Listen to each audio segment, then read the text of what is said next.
call the meeting to order. Welcome, everyone.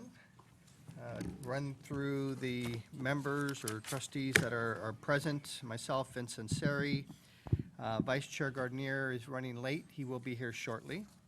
We have Trustee Gia Griarty here for a couple more meetings. Drew Lanza will not be here today. We have Trustee Ezwar Menon here. Trustee Nick Muyo. Present. Trustee Vikas Oswald is calling in via teleconference. Roberto, you want to walk through that protocol? On that? Yes, Mr. Chair, I will. Vikas, can you hear me?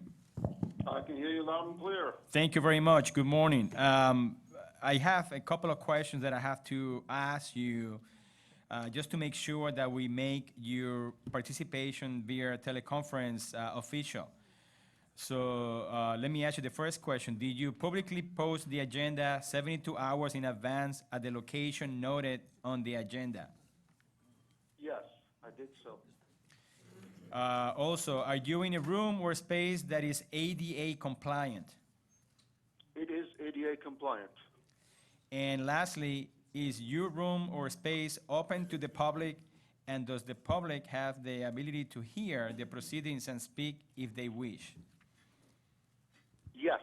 All right, very well. That's it. I noted yes to all the questions. Thank you, Vikas. Look forward to have your participation through teleconference. Thank you. Oh, by the way, please, and this is mostly for the chair and the trustees, since Trustee Oswald is participating via teleconference for the entire meeting, all votes must be by roll call and recorded. Okay, Thank you very much. good. Okay, we also have Trustee Santos here and Trustee Votto. Councilmember Foley, I understand, will be a little late today. We have Council Harvey Lederman, our CEO Roberto Pena, our CIO Prabhu Palani, and we have our COO Barbara Hyman with us as well. So under orders of the day, just pointing out that at 10 o'clock, we have a time certain item for agenda item 4C. And then item 4D, discussion and action on demographic assumptions and methods for June 30, 2019, the pension actuary evaluation. I need a motion to waive sunshine on that. So moved. Okay, I have a motion from Votto, second from Santos. All in favor? Aye. Any opposed? Okay, thank you. Okay, moving through the consent calendar. Any items there that trustees would like to pull for discussion? If not, I'll entertain a motion to approve. So moved. Okay, we have a motion from Trustee Santos, second from Trustee Muyo. All in favor? Aye. Aye. Aye. Great, thank you, Vikas. Moving through to investments, oral update from our CIO. Thank you, Mr. Chairman. Just a couple of updates. As you may recall, the board actually slightly tweaked strategic asset allocation in August, and we have a two-phase implementation process for it. It was decided at the board that we would bring up our risk level up to 12% right away, and then over time, to be decided by the IC, we will bring it up to 12.5%. So the 12% move was done right away by August end, mainly by taking passive exposure. We increased our exposure to developed market equity and EM equity, as well as short-term investment-grade bonds, and redeemed from treasury bills, cash equivalents. And now, in the second phase, the IC has actually directed us to implement the second phase before the end of December, and that's a 3% increase in growth assets. And what we have decided is to actually month-end October, November, and December to increase it by 1% each, and that implementation is also underway. That's that. I also wanted to briefly touch on. There's been some headline on China exposure of various plans and funds, and I think it has since died down, but we did gather some information on China exposure in our portfolios. And what we found was For the police and fire pension plan, our China exposure is $129 million. And it's 3.6% of our public equity exposure. And we are slightly overweight China because we are overweight emerging markets. And a lot of that exposure really comes from our passive managers. About half of it roughly comes from our passive managers. And last but not the least, we've also been talking about fossil fuels, and I know there's an agenda item later this morning on fossil fuel exposure. And we did gather some information on our plan's fossil fuel exposure, and it's roughly $64 million as of September 30th, 2019. And it's slightly underweight the benchmark allocation. And relative to the total plan, public equity direct fossil fuel exposure is 1.8%.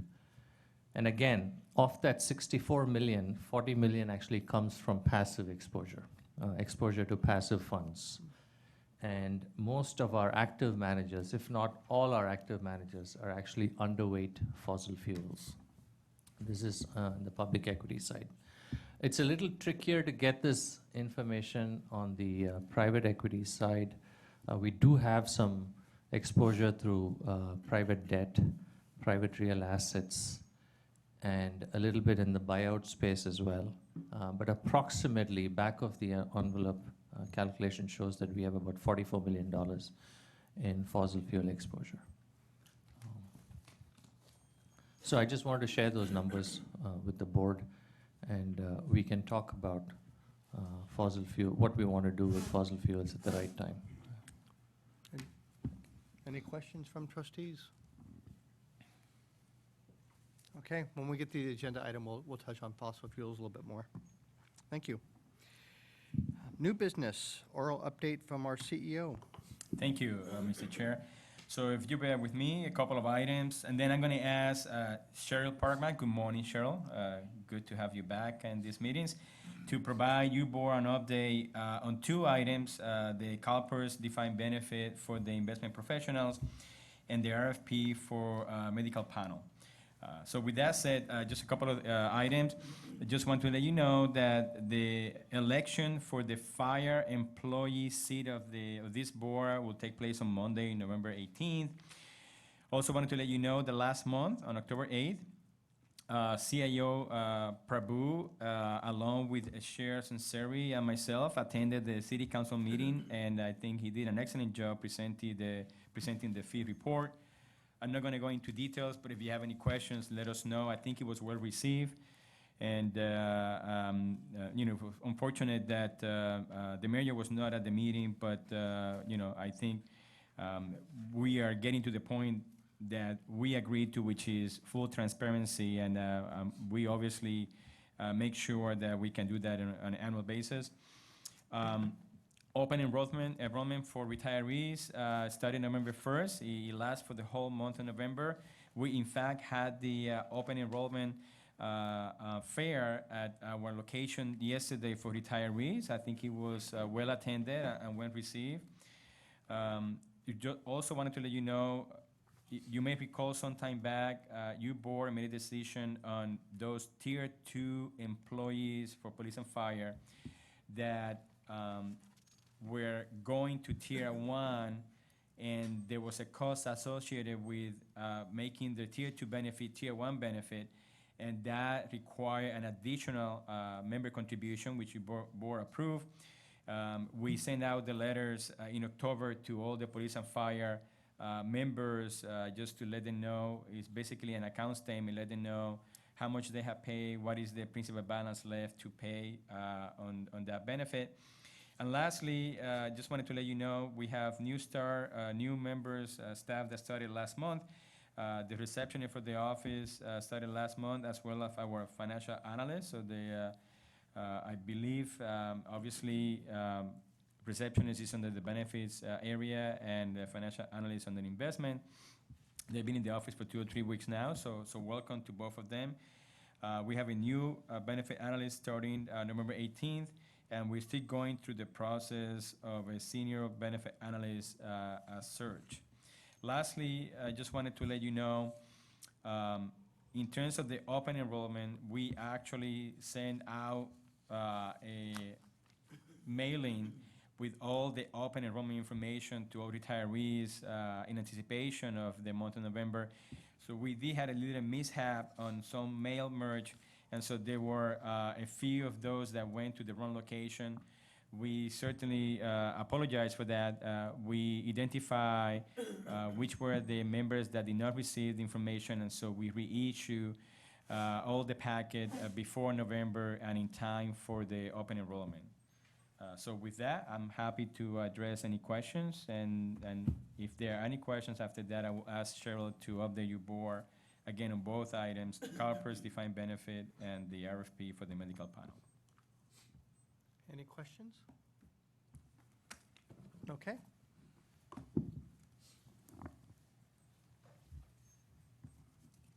Good morning, everyone. Cheryl Parkman, Office of Employee Relations. I'll start off with the CalPERS update. So we have heard back from CalPERS that they are just waiting on final approval to send us any sort of contract amendment. So we are hoping to finalize that within the next couple of weeks. So that was encouraging news. We'll definitely be keeping you updated once we receive those documents. For the RFP for the Independent Disability Medical Panel, we have posted that. We have not received any bids so far, but the closing period is actually towards the end of November. So people have been asking questions, and our posting did get viewed. So we'll be answering those questions and then letting the boards know probably at the December board meeting if we did receive any bids for that particular RFP. And happy to answer any other questions that you may have today. Question by trustees? Can I ask Sure. I'm sorry, I wish I would have asked you this before. It's a quick question, you may not have the answer. Any sense on the CalPERS defined benefit? I know you just were waiting for that. Any sense whether it could be a month, 2 months, 2 weeks? For the actual response from CalPERS, I am expecting it this week. Okay. Again, we will have to go through our process of amending the municipal code. We do have all of that ready, so once we get word, we can find a council agenda to put it on. As I believe the board knows, for our municipal codes, it does have to go to a first reading, 2 weeks later, a second reading, and then 30 days later, that is effective. And so once we can make that municipal code change effective, we can then start to place people into that benefit. So I will be letting everyone know once we do get final word. So, and I am expecting that this week, so we'll definitely keep you updated. Thank you, Cheryl. Yes. I got one quick question. So for those employees that are eligible for that package, when the decision was made to move forward and City Council accepted it, is that when the date started for those people, or is it once everything is signed and what we're waiting for? It does have to be once everything is signed with a contract amendment and then the municipal code changes go through, only because we have to exclude them from the benefit that they're currently in before we can move them into a new benefit. And as of yet, City Council has not approved Oh, that they haven't. municipal Okay. code change, that we do have to go back to them to get that approved. Okay, thank you. Cheryl, is there any discussion on the medical advisor panel, given that this is, I think, a second or maybe even third go-around on this, and we're not getting the responses we want? Like, what Plan B is? I think that once we see what the results are of this, that we can maybe have some more internal discussions about next steps moving forward. As the board knows, this was part of our alternative framework pension agreement, so it would probably need to be something we would go back and maybe get direction on and then possibly meet and confer over. Okay. Gia? Just a quick question, Cheryl.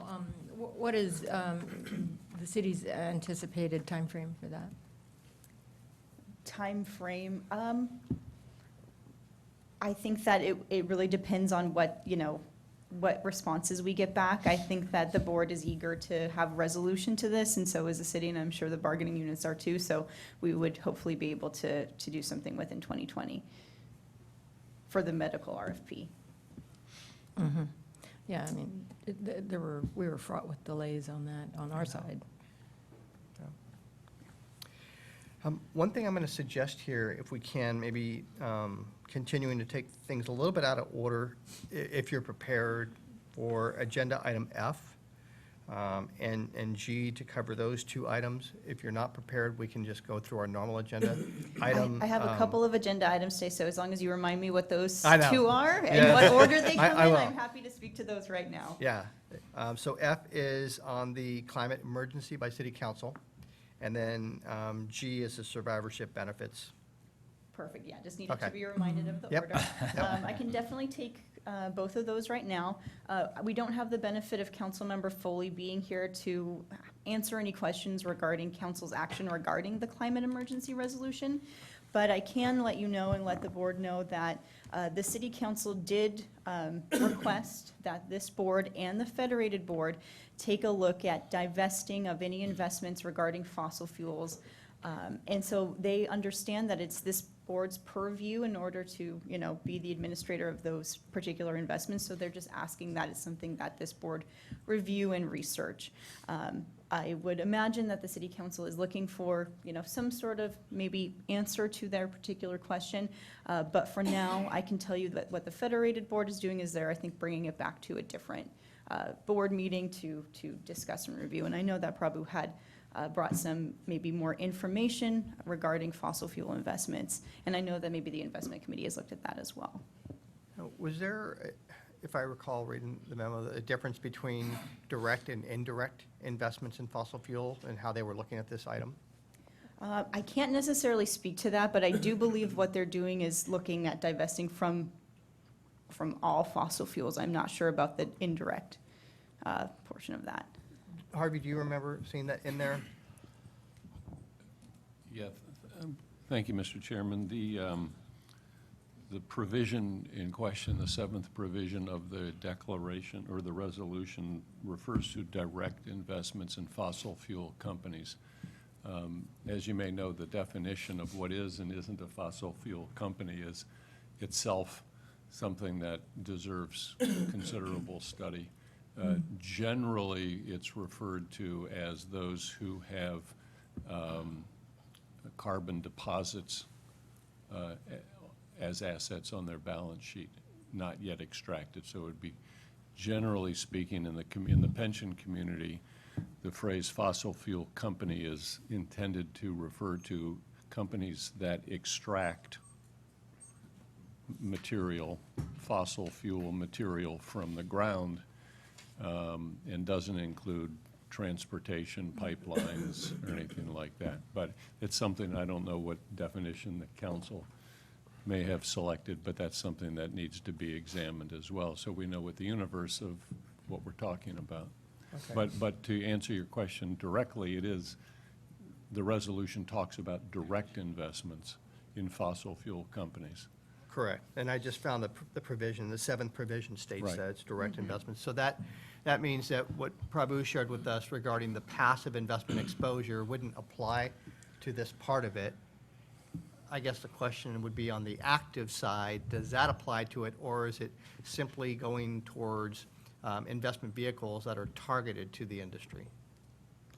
Yeah, I mean, I'm not sure what the city council had in mind, but it was interesting to me that on the one hand, there is a push, at least, from the council part, to actually, for us to increase our passive investments. But passive investments are where there is more exposure to fossil fuels. Right. Mm-hmm. And our active managers are actually underweight fossil fuels. So I found that interesting. May I add a couple of things? Absolutely. Okay. So we are actually a bit ahead of, the council resolution on this. ESG is something that I'm very interested in. And just so the full board knows, we did have 2 presentations at the joint IC this year. And one was Andrew Perry, who works for Hermes Investment Management and has been tracking ESG investments for a number of years.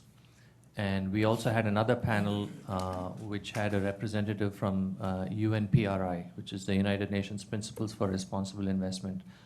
We also had John Goldstein, Managing Director at Goldman Sachs, who attended the meeting. He had actually on his bicycle, which is interesting. He was actually biked 20 miles to come to the meeting. And Kurt Breitberg, who's the head of public markets for the San Francisco Employees Retirement System. And so this is more of an education session for the investment committee, and we are happy to bring this to the full board. So the point I'm trying to make is, excluding assets, whether it's fossil fuels, whether it's tobacco or sin stocks, is really at the very early, this is what happened at the very early stage of adoption of ESG. And since then, ESG has sort of evolved quite a bit. And on the other extreme is impact investing, right? So there's this, what I'm trying to say is it's a topic that needs to be carefully thought about.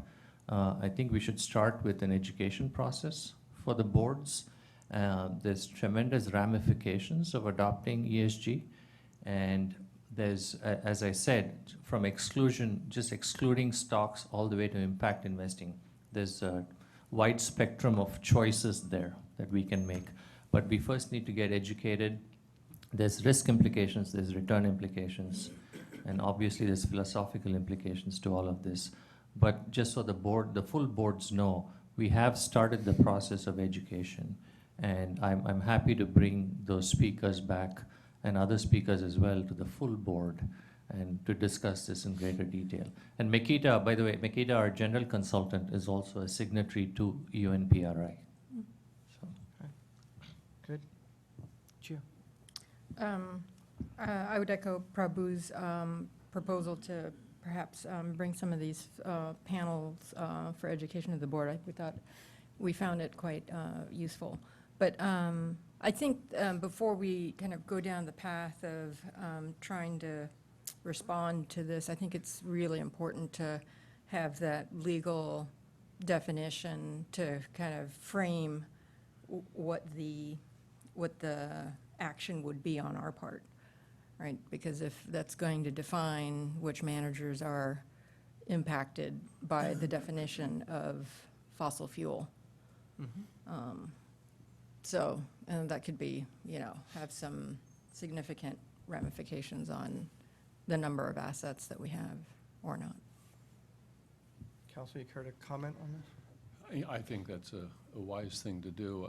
I will say, based on my experience with a number of state and local pension funds across the country on this subject, that most funds are, one way or another, are going to be dealing with a low-carbon future, whether it's restricted just to fossil fuel extractors or the broad nature of those who then acquire the fossil fuels for use in making things and the impact. And that's going to cut across all asset classes, all passive, active investments.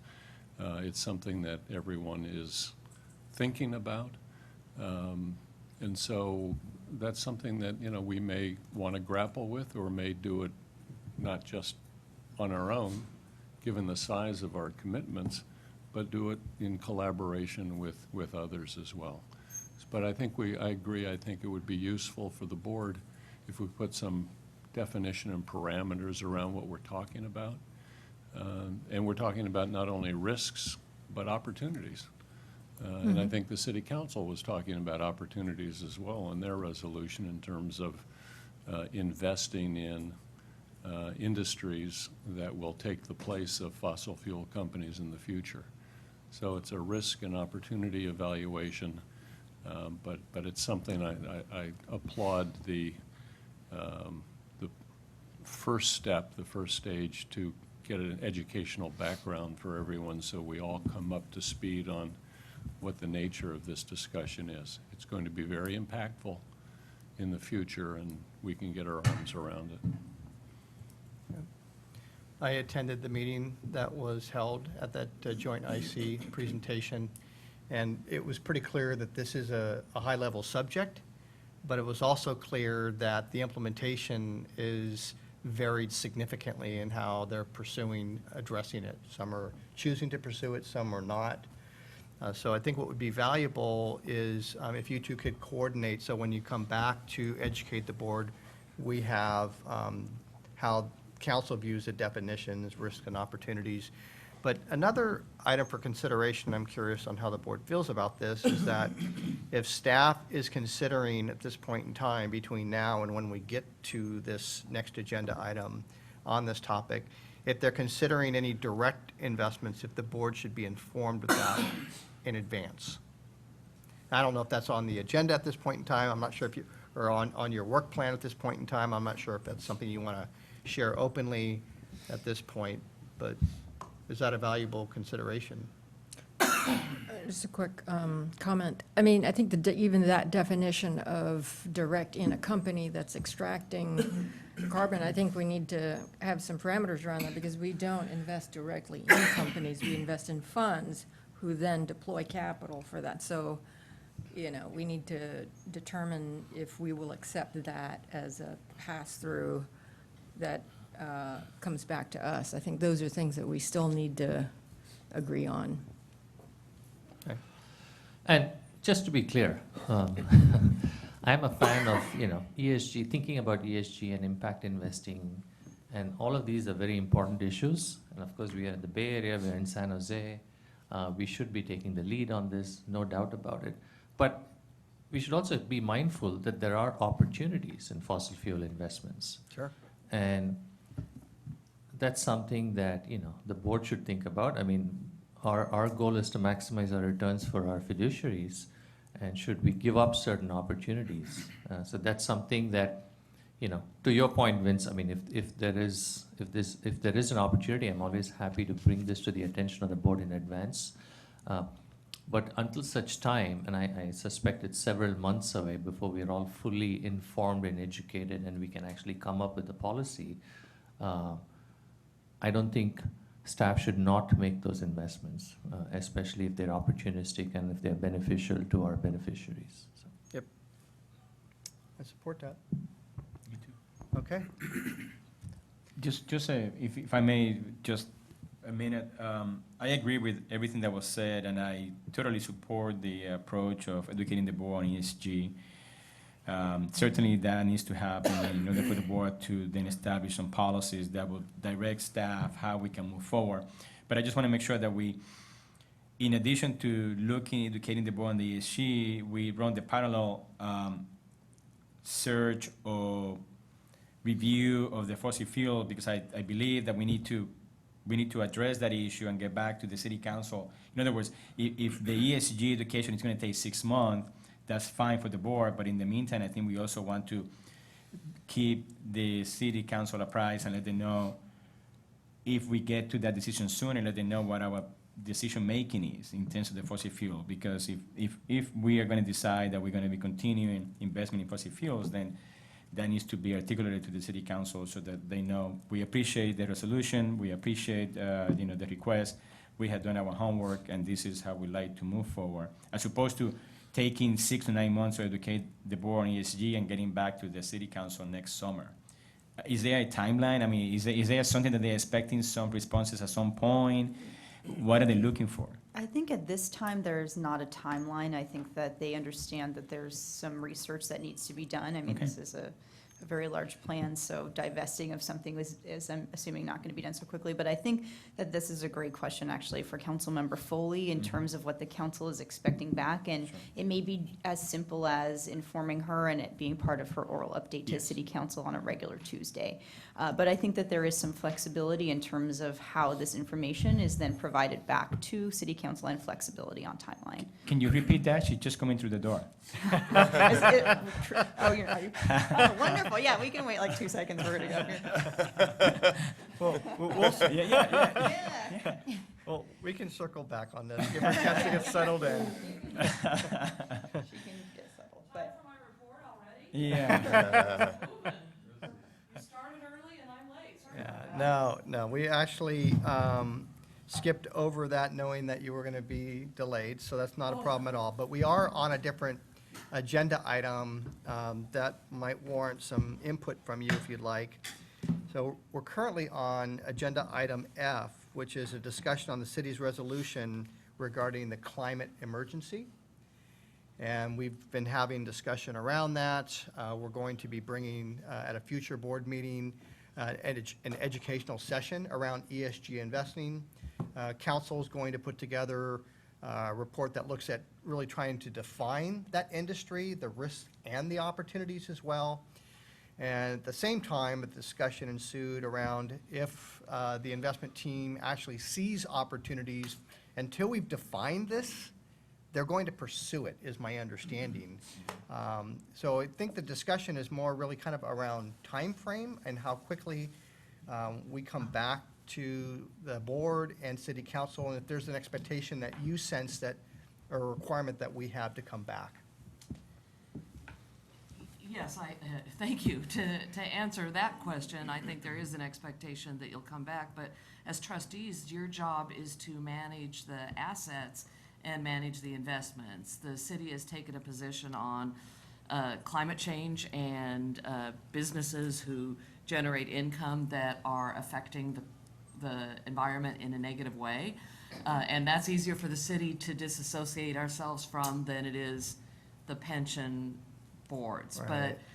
But I appreciate that you're going to investigate and want to consider taking opportunities, but I would encourage you to be mindful of that directive from the city that we don't want to just pretend like we're being concerned about the climate change and global warming, that we are very serious about it.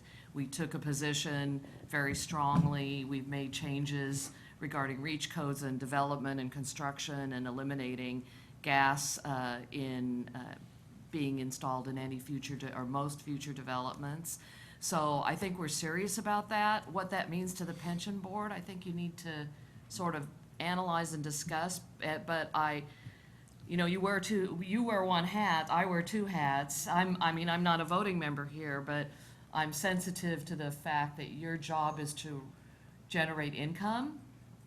And the more income you generate, it offsets the pension unfunded liability on the city side.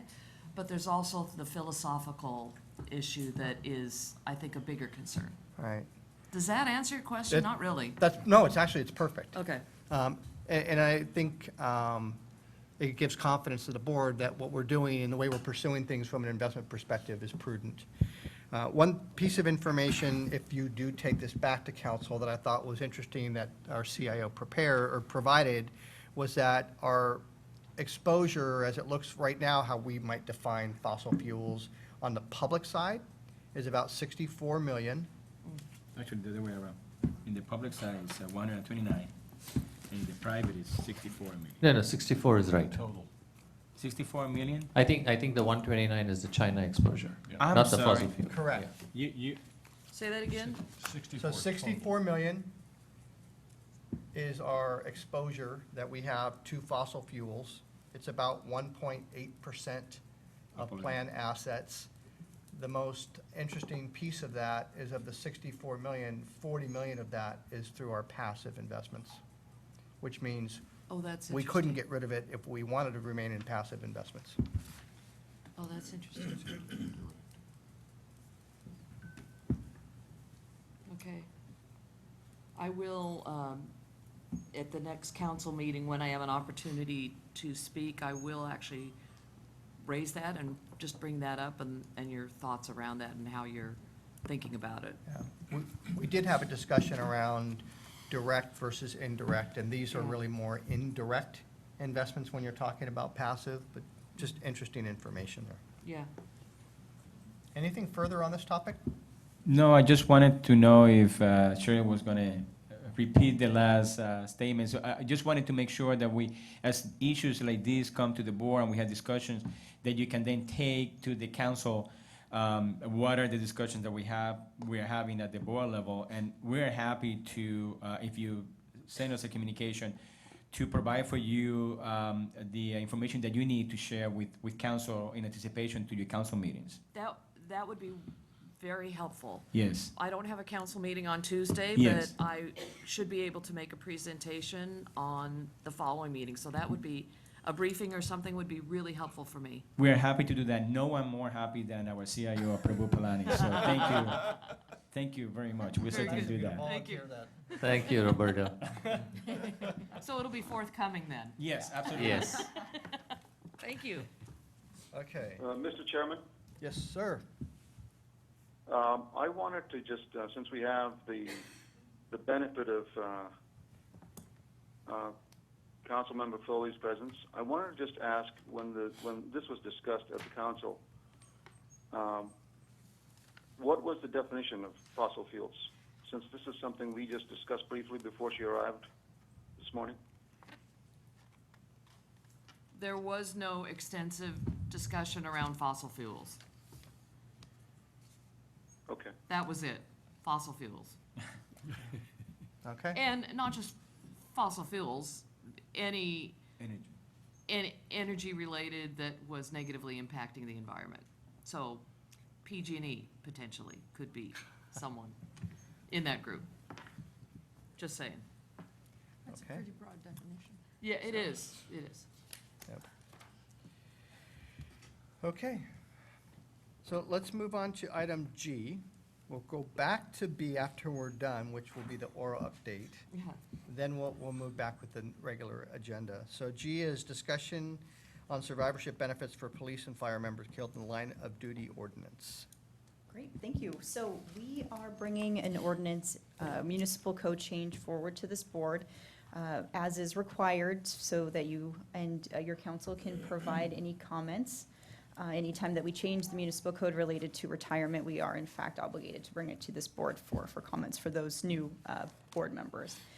So the ordinance change in front of you today is related to police members who are killed in the line of duty while active employees. And so we are changing the survivorship so that any spouse or domestic partner of one of those members who is killed in the line of duty, they can actually continue their survivorship benefits, whether they become remarried or establish a new domestic partnership afterwards. Right now, there is an exclusion for them, or they're not able to continue with their survivorship benefit if they do in fact establish a new domestic partnership or get remarried. So we are changing that. So it's a very small change to the municipal code. This board has seen that there are no impacts based on Chiron's assessment, because they are now assuming that people are not getting remarried to continue with their survivorship benefits. So as is required, we're asking that your board and your council provide us with any comments. We are hoping to get these comments back as quickly as possible so that we can put this municipal code change in front of our city council as quickly as possible. So I am here today to request that maybe your council can contact my office directly if there are any changes, without maybe needing to come back to the board first, but of course I'll leave that up to this board to decide. Okay. Franco, I'm going to turn to you, since you've been, I believe, involved in this in some manner. If there's any information in here that you think is warranted for discussion, or you'd like to share with Harvey, who would ultimately be responding. No, I think it's pretty straightforward. I know Harvey, I think, does have some questions of. Okay. Any other members that have questions around the ordinance? Not around the ordinance, but I have a question afterwards. I'll let Harvey go first. Okay. He has comments. Yeah, if I may just take, because it'll expedite things, if I can just ask you, and if you don't know the answers, that's fine, but has the city council or has staff determined that this is not a benefit enhancement that has to go to the voters under Measure F? That is correct. We do not believe that this is a benefit enhancement that would require a charter change. So Okay. that's why we're moving forward with this path. It was actually sent to the city attorney's office. Yes, and They that was, gave opinion. that is correct. Okay, that's helpful, thank you. The other question I have is I'll have to pose a hypothetical. Sure. Because killed in the line of duty, as is defined, it says a police member who dies after first being put on a disability retirement would not be considered to have been killed in the line of duty. So here's my hypothetical. An officer is shot during an incident, is hospitalized, is in a vegetative state for 2 years,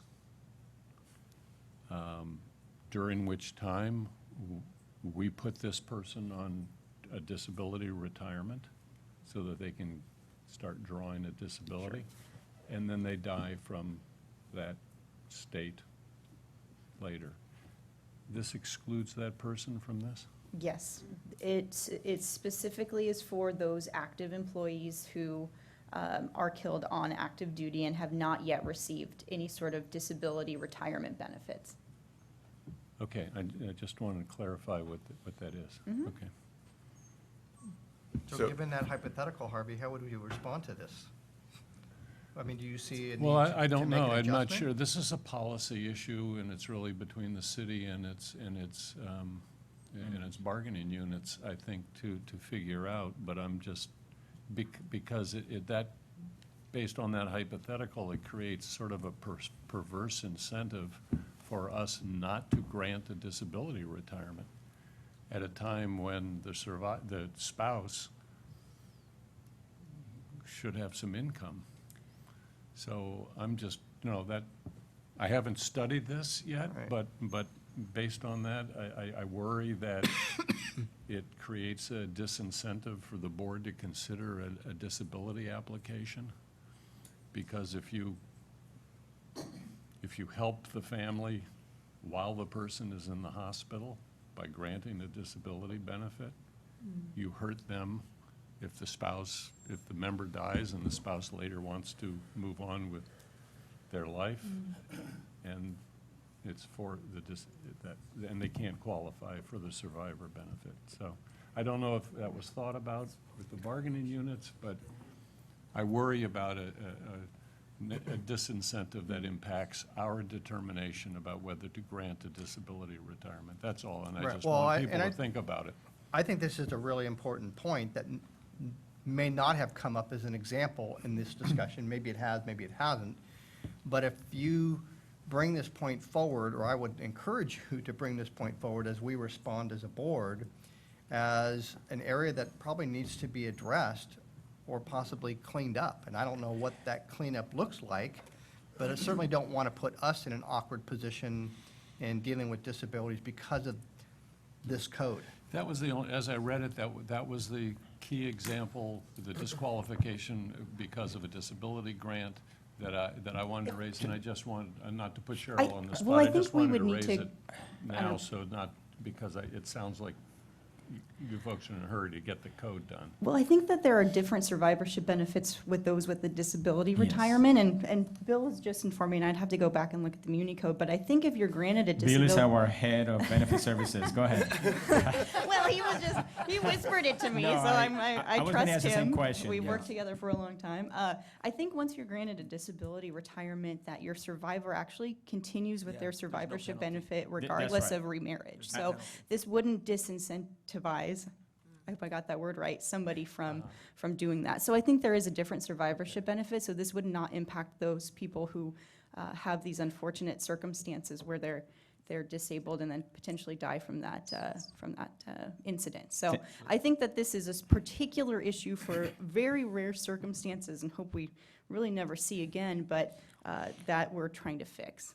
Thank you for that. We will follow up with counsel to his questions. My understanding, and I could be mistaken, I will agree with our benefit supervisor, Bill Hallmark, that there's a difference between a disability retirement and getting a pension because the spouse just was killed in the line of duty. So once you get the disability retirement, my understanding is you start getting the retirement, and then if you choose to remarry, it's not impacted. That's not one of those that are impacted. But we will look at the benefit structure and answer the question for you, so that if that's the case, as you indicated, then it would not be an issue. Yeah, and just to add to that, this is very specific, and it applies to people with less than 20 years service, because if you had more than 20 years service, it wasn't the same circumstance. In 150-plus years, this department's been going on, I think this has happened 3 times. Unfortunately, the last 2, this both applied to. And so they were young, but old enough to be married. One had 2 kids, the other didn't. And you could imagine for the one officer who was young and didn't have kids, she's, 28 years old, she's got her life in front of her, she wants to have kids, she's not gonna have them get married because she's gonna lose her benefit. So it was a very unique circumstance that we looked at in this. May I ask just one more question? Let me go to Santos Well, I first. knew it was probably gonna answer, but Well, I really appreciate you is it, bringing is, it up. And I'm we sorry. definitely need clarification, because especially when it comes to cancers and things like that, the delayed in causations and so on. And as I recall, just recently here, a testimony with Mr. Torres in New York, he passed away fighting for disability. Mhm. There's some questions on that, so I would hope that our legal person could give this as an example and get clarification from the attorney's office of the city. I think it's really important, even though it's rare. And I remember during my process years ago, there was an officer on a white road that was killed in a motorcycle. And then another, wasn't clear. The administration-wise, previous wife got the benefits. So there's always something that comes up that we need to get clarification on this. I don't care if it's one or two times, it affects the people who have to go through it. Mhm. Thank you. Well, I was just going to ask both Franco and Cheryl, is this intended really for just an active death? In other words, someone who dies while in active service? Yes. Mm-hmm. Shot, Yes. killed in a car accident, pursuit, chase, something in that nature. To which, the only other comment, and I will say this lightly, personally for me, I would like to see Local 230 look for something similar. You know, if they fall through a building, this could, I mean, it may not have happened in their history, but I could see something like this happening, and maybe including that to work with fire would be. Yeah, and that was going to be my follow-up comment question was, you know, I believe this is the correct step in how POA and the city has addressed this. This is the right thing to do. Once this is all said and done, you know, is there any ambition on the city to have the same agreement with the fire side for any active duty death, as he was describing, since there is no benefit cost to it? At this point, we haven't been approached by Local 230 Okay. to initiate any sort of meet and confer discussions, so I can't speak to that, but in the event that Local 230, wanted to meet, we would meet and confer over that issue. Thank you. Okay, Thanks, Cheryl. I think we're done. Thank you, Cheryl. Great, Appreciate thank it. you. Thank you, Cheryl.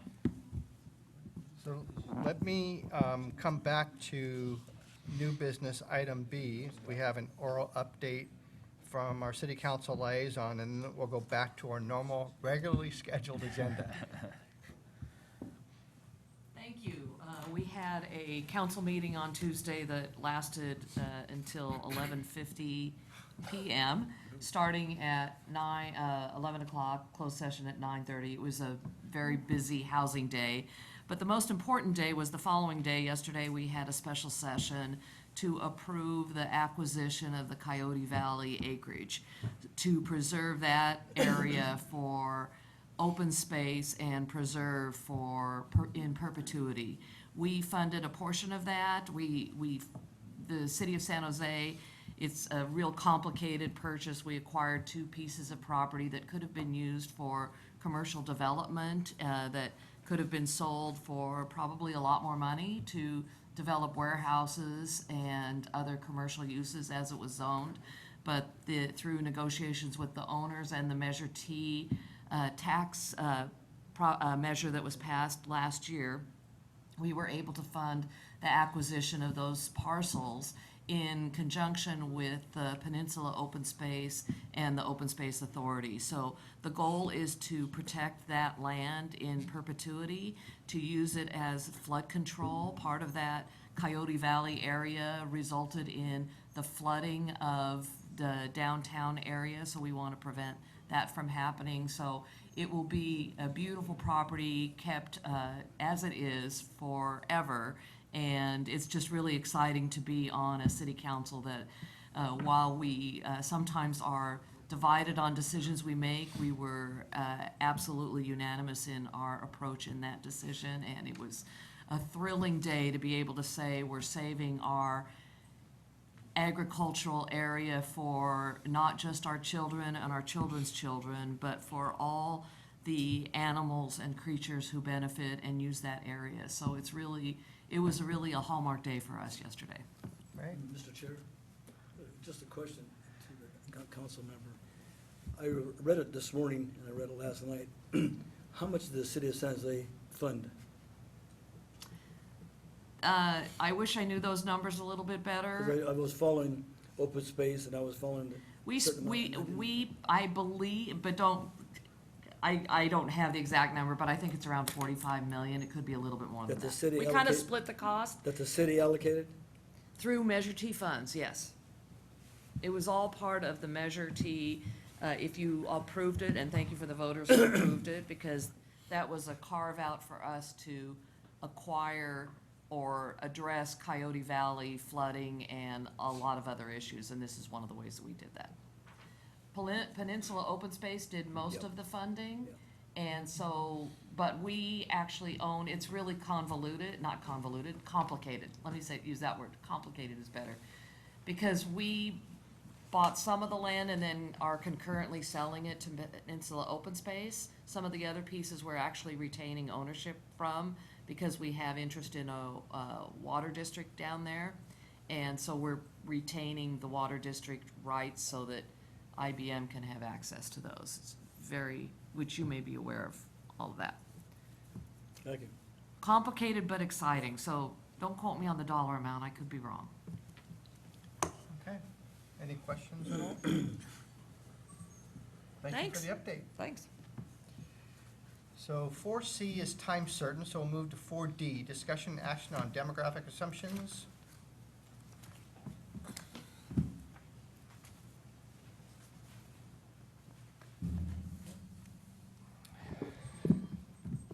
Good morning. Morning. Bill Hallmark in Ann Arbor with Chiron.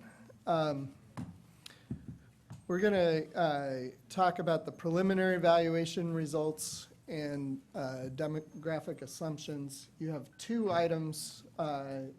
One is our PowerPoint, and then one is a very detailed report that goes into all of the analysis we did. We're not going through that, but if you have questions on it, we can address those. The PowerPoint just highlights the changes we're proposing. So just as background to recall where we are in this process, last month we discussed the economic assumptions as well as some adjustments to amortizations. This meeting, we've got preliminary valuation results. They're not final, they're preliminary. We're looking at all the demographic assumptions, and what we're looking for out of this meeting is final decisions on all the assumptions and methods, so that at the December meeting, we can come back with the final pension valuation results. So just as a reminder, these were the decisions from the October meeting. We reduced price inflation to 2.5%. Everything else stayed the same. We talked about the amortization adjustments. You liked what we had proposed, but also wanted to see another alternative, so we're bringing that back today as well. So with that, I'll let Ann go through some of the preliminary results. So as Bill said, these are preliminary valuation results. We have several steps in the valuation process and quality control process that have not yet been completed. So the final results may differ slightly. These results are intended to give you an idea of what's the final valuation report will look like and the cost, what they will look like as well. On the left-hand side here, we have the contributions for the city and the member rates. The 2018 valuation results are on the left and 2019 are on the right. And as you know, the 2019 valuation results set the contribution rate for fiscal year ending 2021. So last year, the contribution rate was 82.6%, and it is increasing just under 2% to 84.4%, and the member rate is increasing also just slightly, about 20 basis points. The funded status is on the right-hand side. The bars represent the actuarial liability, and the lines and the squares and the triangles represent the assets. The liabilities grew somewhat between 2018 and 19. But the assets grew as well, but not quite as fast, and the funded ratio has decreased slightly as a result. And the funded ratios that are shown here are based on a market value basis. Typically, in the past, we've shown those on an actuarial value basis, so just in case anyone's wondering why those numbers look a little bit lower, it's because they're on a market value basis. And the actuarial value is a little bit higher right now because there's some deferred losses that have not been recognized yet. So this is the same information, but produced in a chart, and we know how much Roberto likes to see charts versus the graphs. He likes the numbers, so, and so do we, so it's for both our benefit. So the liabilities have increased to about 4.9 billion from 4.7 billion, and as I said before, the assets grew, but not quite as much as the liabilities, and you're seeing that downward pressure on the funded ratio as a result. These valuation preliminary results are close to what we expected from last year, except the asset performance was slightly below the targeted 6.75%. Here we're showing the preliminary contribution estimates for the fiscal year in 2021. The top is the member rates, Tier 1 and Tier 2. In total, the rates stayed the same for Tier 1 and for Tier 2, but in aggregate, the member rates are ticking up just slightly because the Tier 2 rates are more heavily weighted because there's continuing to be more members in Tier 2. The city contributions are divided between Tier 1 and Tier 2, and with Tier 1, we show the UAL as a dollar amount. If you recall, we're not showing that as a percentage of payroll anymore because that's not very meaningful as Tier 1 payroll is decreasing as new members enter Tier 2. So the total UAL for Tier 1 increased about $17 million to $142 million. The Tier 1 normal cost actually stayed very consistent. The Tier 2 contribution is both that normal cost and UAL contribution, and that also, as a percentage of payroll, was the same. And you see a slight increase in the dollar amount there as there are more Tier 2 members. So in aggregate, the contribution dollar amount increased from 196 million to 205, and as I said before, the total aggregate contribution rate increased slightly less than 2%. This year, we haven't seen so much in the past is the payroll increased about 8%, which is a large increase over what we have anticipated to be at 3.25%. And so the active membership also increased by 4%. And most of those increases were in the police department. And so that's why you're seeing that their contribution has stayed relatively flat, whereas the fire department contribution went from 91 to 96% because their payroll wasn't increasing as fast as their costs. So the payroll is a combination of the membership increase and the wage increase, right? Yeah. Yes. Okay. Right. Can I take a question? Sure. I know you're gonna have this in the next meeting in December, but what's the funded status for Tier 2 at this point, generally speaking? Good. It's good? Okay, good. Yes.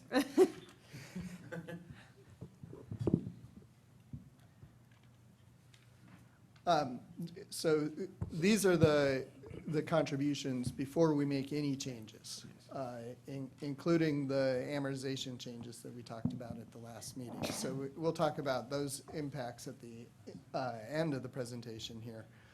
But I want to. Mr. Chairman, Vikas, go ahead. would you like me to hold my questions till the presentation is ended, or can I ask a question through the slides? Go ahead and ask on this slide, and let's just see how we move along. All right, so on slide number 8, I just wanted to understand how that 142 million number is arrived at, roughly speaking. Is that the unfunded liability of 1.3 billion times the 6.75%. Is that roughly how? And then which comes to about 89 million if I multiply those two numbers out. And then is there some additional amount added in for paying down the liability? I just want to understand conceptually how that number comes about.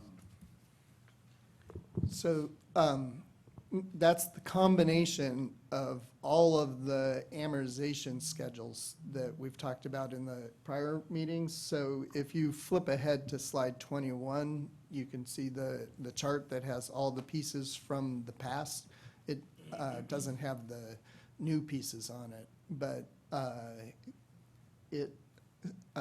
it would show the 125 that's for fiscal year 2020 effectively on the chart on page 21.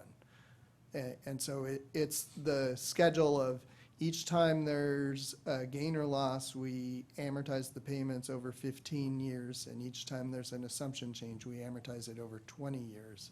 And then as that goes forward, we get all these layers of amortization. And then you charge. And so then you add them all up, and when we add them up for the current year, that's the 142 million. Okay. Does that make sense, Vikas? Yeah. Okay. Yeah, it's not like a straight line, let's just take the liability and grow it by the discount rate. It's all of the stacking that goes on and amortization and smoothing that's taking place.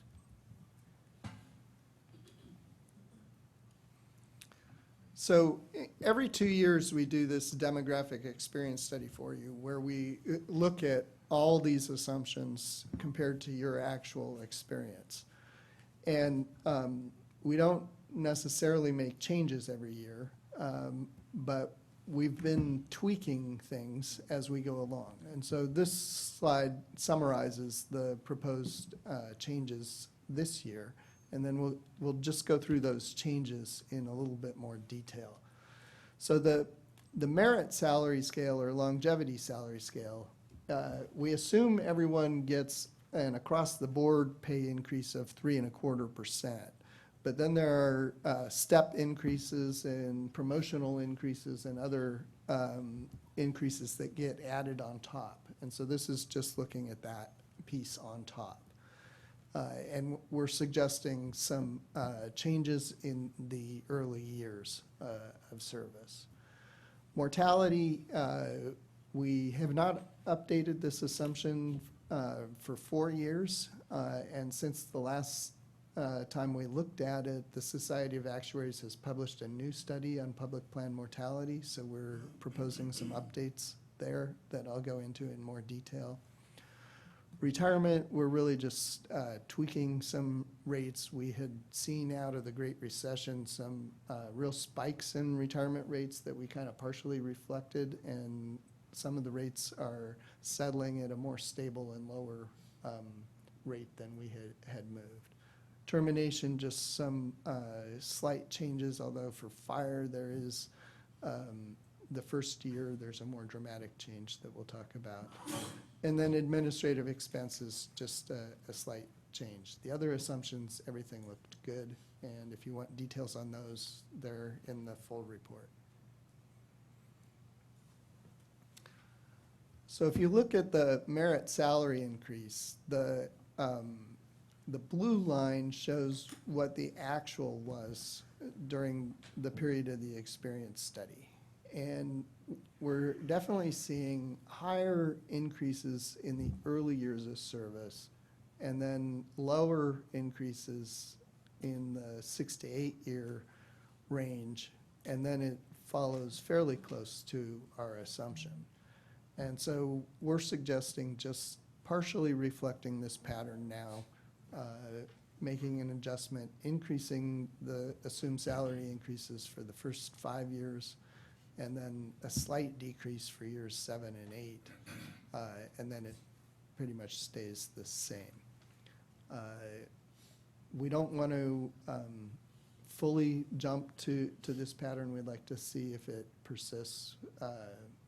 We'll review it again in 2 years, and if it's persisting, we'll make another similar adjustment to get closer to the pattern. But we do see that pattern move around each time we do the study, so. Why wouldn't you want the proposed and actual to align up by year 15?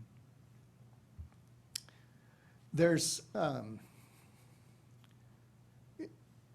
well, we are lining up really on an average basis over 10 to 15 years. And so it's bouncing around. In theory, really, after you're at the end of those step increases and people are just getting across the board salary increases with some promotions, it should be pretty close to zero. And part of the difficulty is separating out that 3.25 base from the actual pattern in the data. So we get some movement around there, but we think we're pretty close in that 10 to 15 year range to the average. So question for you. So the blue from year 10 to 15 going up and down, is that direct basis of promotions? Well, we can't attribute it directly to that, but in theory, that's what it should be, yes. Yeah, because merits are usually done by the 7th year. Right. Okay. Yeah, so I think what you're seeing from 7 to 15 is mostly sort of the effect of promotions and maybe some other adjustments.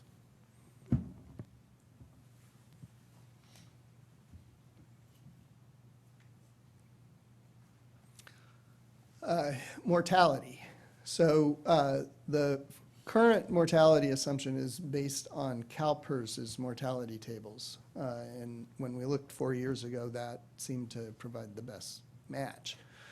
But now that we have the Society of Actuaries did a study that they just released earlier this year on public plans. And they collected data, including CalPERS data, but across the country. And they developed a whole series of specific tables for public plans. One of the key things is they developed separate tables for safety members. CalPERS had combined safety and general, so there was just one table. And I know we had been asked about that last time we set assumptions here. Shouldn't we be using a separate table because this is a police and fire plan? So we wanted to look at the safety tables here. They also do separate tables based on income or benefit level and a benefit-weighted analysis. The CalPERS tables are not a benefit-weighted analysis, which is a significant issue, it turns out. When we're valuing a retirement plan, we don't actually care about the number of deaths that happen. We care about the dollar amount of benefit payments that stop. So it's really the benefit payment deaths that we're focused on. And so this table was developed that way. We do our analysis that way. And it has an impact on the shape of the mortality curve. So essentially, when you do a benefit-weighted analysis, the rates of mortality at younger retirement ages are lower, tend to be lower. Now, Just a question on the mortality. When you base the mortality, do you base it on an age or amount of years in retirement? age. Now, we looked at 10 years of data from this plan. There were only 369 deaths in that 10-year period for this plan. That's not enough data to say, okay, we're going to set this assumption based just on your data. So we do a blending between the national data and your data, and we partially adjust between the two. Just because we would need at least 1,000 deaths to fully adjust the curve, and if you were setting your own individual rates, you need 1,000 deaths at each age. So we're a long ways from that. Yeah. Bill, did you find any material differences between that universe versus the broader norm? Let me just show you. Yes and no is the answer. So let me go through this first, and then I have a slide that gets right at that question. So the first thing is, on the top here, I'm graphing just from the national tables, the ratio of the safety mortality rate to the general mortality rate for the same income level. And I thought this was kind of interesting, and this is for retirees. So if they're the same, you would be at 1 on the graph. And so if we just look at the males, for example, from age 50 to about 66, safety members actually have better mortality than the general retiree population. And then after that, it's worse. Female safety, the crossover is about 56 or 57. You can hypothesize why that is. I think there are a number of potential explanations. This is just reflecting what the national data shows. And I guess the hypothesis I kind of lean towards, there's no firm analysis of it, but if you think about the population that's retiring in those early years, in the safety group, you've got a broad cross-section of the active population that retires in that period. In the general group, you have a more select group that is retiring early. And many of the people who retire early are retiring for health reasons. And so we know that the active mortality rates at an age like 55 or 60 are much lower than the retired mortality rates. And that's because you get part of your retiree population is people who are retiring because they're not healthy enough to continue working.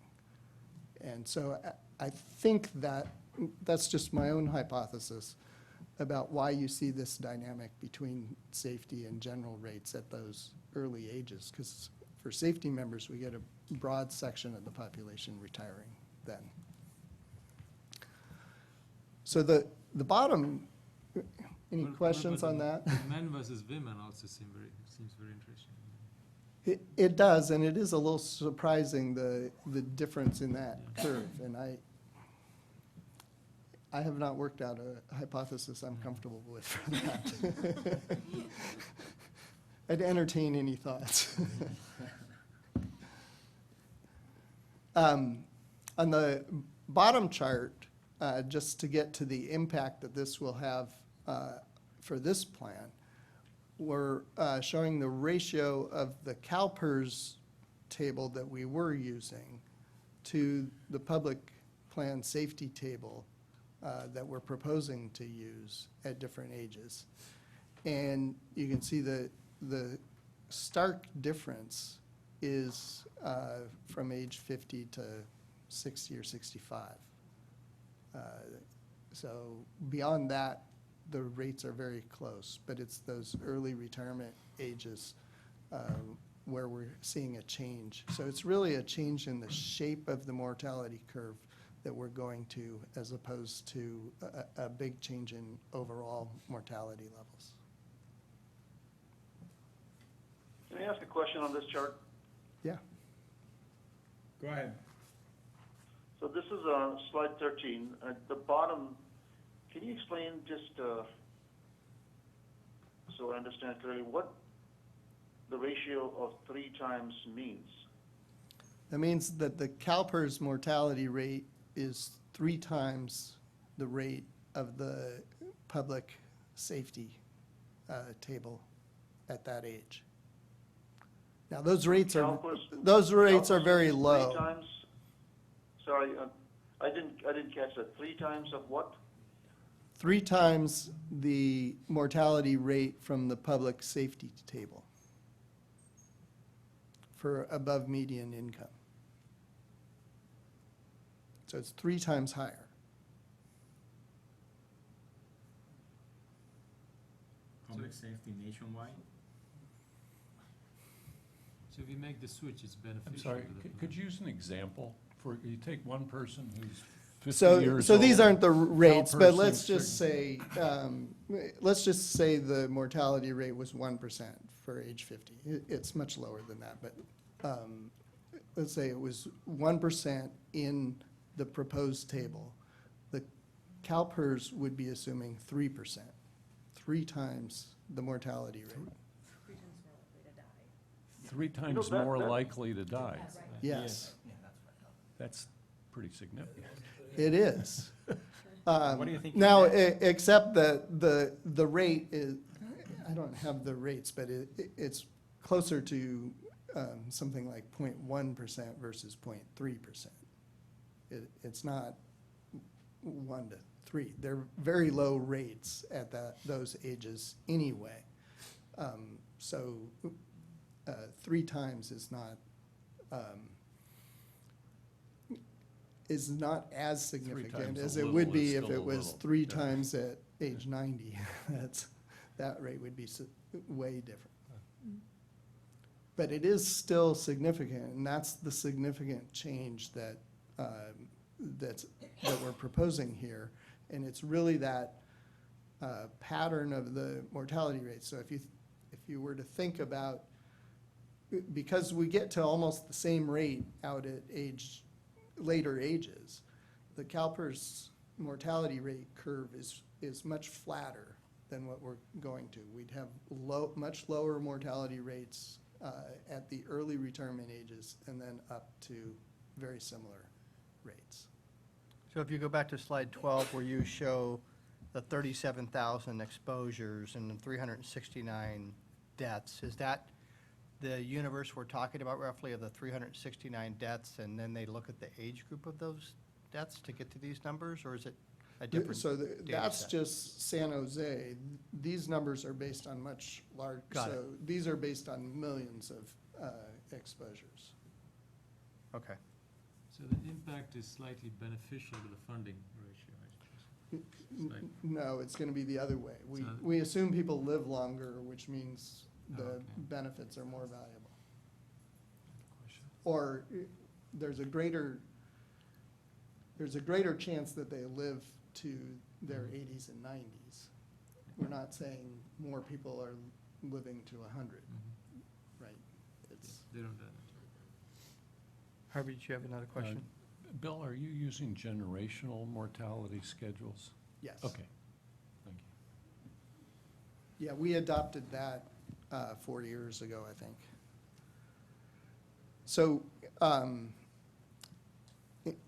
this lists all the tables. The full report has some graphics and stuff, but it can get hard to read. We wanted to just kind of summarize what we're looking at. So for the healthy male retirees, so these would be the service retirees, we had 81 actual deaths.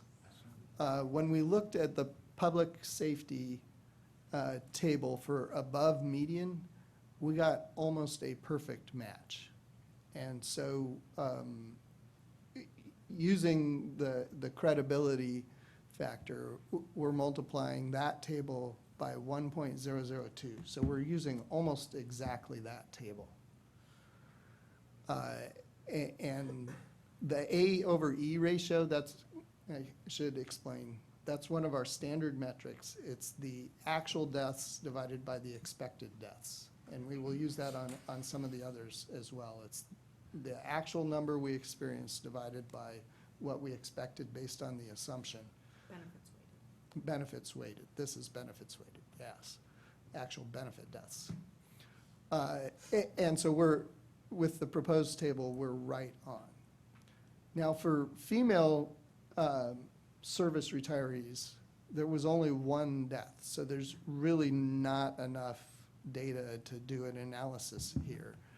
And so we're just suggesting, let's use the same factor that we're using for the males. It would follow that they should follow kind of the same pattern. We're using a female table, but just the comparable table for females and we're just using our same adjustment that we used for males where we did the analysis.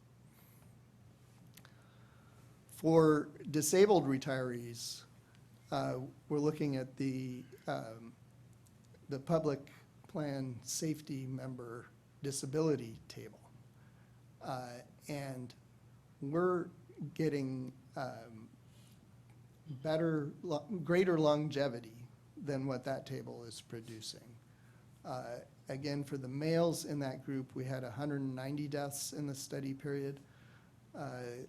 And so we're suggesting adjusting that table by multiplying it by 9.915. So about 91% of the mortality rates in that table.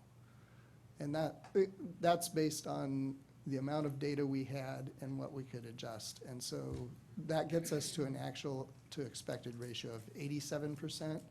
We would really like that to be 100%, but because we don't really have sufficient data to override the underlying table, that's as far as we would go. And again, for female retirees, we really don't have enough data, so we're suggesting applying the same factor as we did for the males to the comparable female table. I'm going to skip the beneficiaries for a minute and just say non-annuitants, those are your current employees. We had 8 male deaths during the period, which is not a lot. So we're suggesting adopting the table that we did for the retirees. There is enough evidence to adjust that slightly, so we'd be multiplying those rates by 98%. There were no female deaths, so again, just applying the same adjustment factor to the comparable female table. Now, in the past, we've used the same mortality table of the opposite sex for beneficiaries. And one of the things that's been interesting from the public plan study is they looked at contingent survivor data separately and found much higher mortality rates from the contingent survivors, but noted there's a problem in the data and the way we analyze it. And we have the same issue, which is that they only have data after the retiree dies on the beneficiary. We don't know from the time of retirement how many beneficiaries died before the retiree died. So we're left with this kind of awkward set of data, and we know that there, in more broader mortality studies, we know that there's a grieving widow or widower effect that raises mortality rates once your spouse dies. So those rates have tended to be higher. Here we're a little bit complicated also by the fact that the member is a safety member, but that doesn't mean that the spouse is a safety member. So it didn't seem like we should just use the same table we're using for the retiree for the beneficiary because they're not likely to be a safety member. We looked at this and the adjustments and actually came to the conclusion that the current tables that we're using work fairly well for beneficiaries. And so we're suggesting just leaving the current tables for beneficiaries and the adjustments. So that's no change to the beneficiaries. So that was a lot of material on mortality, which is what actuaries love to talk about, but. One question. Yeah, Council asked you if you were using the generational mortality tables, and you said yes, and it sounded very good, but I have no idea what that means. So, and I'm gonna guess many of trustees may know what that means, but for those that do not, it may be helpful if you enlighten us on what that means. So that leads us right into the next section, so that's perfect. All right. So the way we do the mortality and the valuation is we set the base tables, and then we have a mortality improvement scale that we apply for future mortality rates. because there's been a long history of mortality improvement. I think 4 years ago, I did a whole bunch of graphs on the history of improvement from the early 1900s. But that rate of improvement is something that we need to take into account. And so we take it into account in two ways. We use a scale, and we're just suggesting updating to the newest scale. That's all we're suggesting. But the way that gets applied is effectively, you end up with, in our valuation, a separate mortality table for each year of birth. And what that's effectively saying is that somebody who's currently 40, when they reach 70, their probability of dying at 70 is less than someone who's currently aged 70. And so we want to take that into account. And so we build this complex scale that adjusts things, and effectively, we're applying a different mortality table for each year of birth. And that is generational mortality. And it should result in much more accurate projections. It does mean that each time we do this study, we don't know if the impact will be an increase in costs or a decrease in costs. It used to, before we did generational mortality, every time we did the study, there was an increase in costs because mortality improved. So it is really become the norm. I was at an actuarial conference 2 weeks ago, and they did a survey just asking how many were using generational mortality, and I think we're up to somewhere around 80 or 90% of the actuaries are using generational mortality now. So when you use generational mortality, and every time you do a demographic study, then those annual charts change every time you do a generational study. In other words, when you do it every 2 years, in 2 years, each of those birth years will change. Yeah, so when we look at the current assumption in 2 years, it's different than it is this year. Per year. Yeah. Wow. So the Society of Actuaries develops a new projection scale of mortality improvement every year based on a model and data from the Social Security Administration and the Center for Disease Control. You need really large data sets to figure out mortality improvement. And so they update the scale each year just with the new data that comes in and plug it into an existing model. And so it's become the standard to use that. They just issued the 2019 scale a few weeks ago. And so we're just suggesting adopting the 2019 scale. 2 years ago, we did the same thing and adopted the 2017 scale. We'll say the 2019 scale has slightly lower rates of mortality improvement than the 2017 scale. So the experience the last 2 years that they've added has been lower rates of improvement.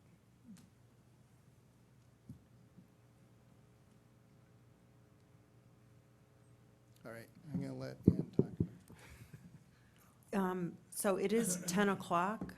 Is that when the time's certain for the? So we're going to keep going. If we can get through this next 15, 20 minutes, that would be great. Okay. And thank you for your patience out there. So with the retirement rates, we made some small tweaks to the rates. Yeah. We just made some small tweaks, as Bill had said earlier. And what we do when we do this analysis is we look at all the members who are eligible for retirement and compare that to how many people actually retired to come up with retirement rates at each age.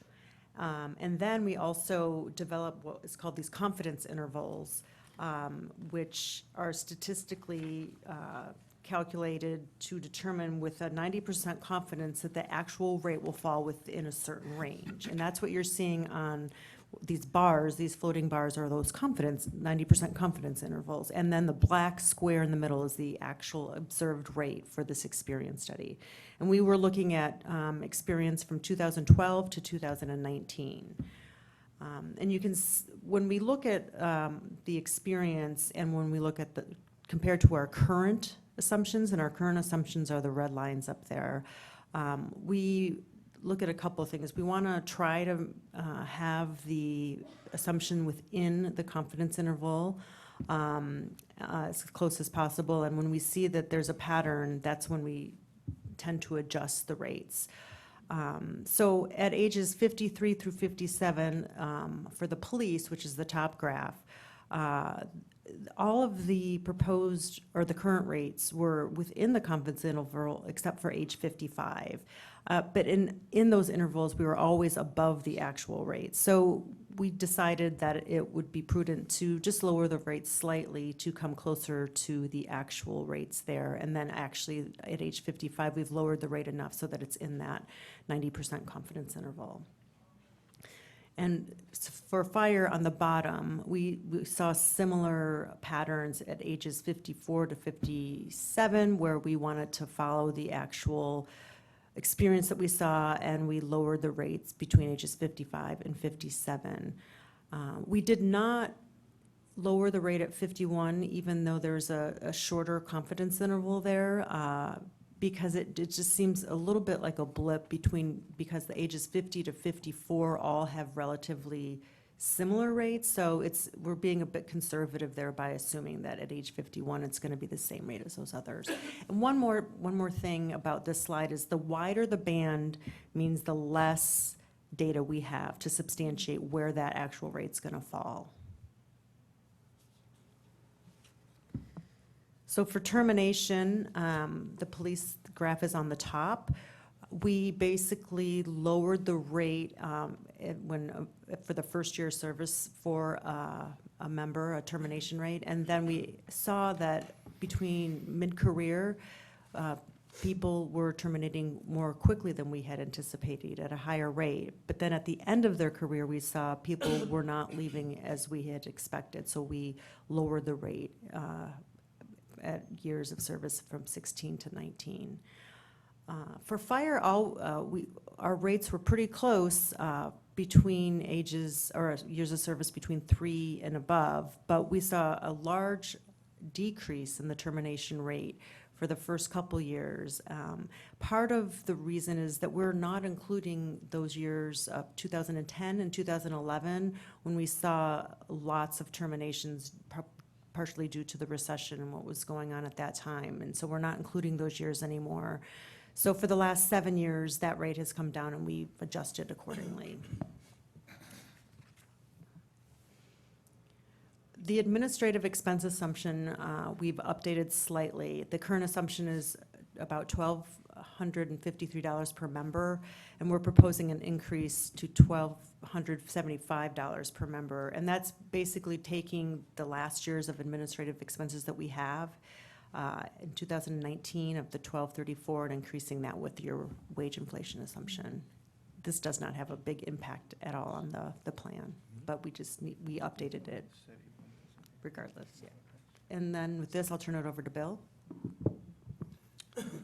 Can I ask a couple questions here? Sure, go ahead, Vikas.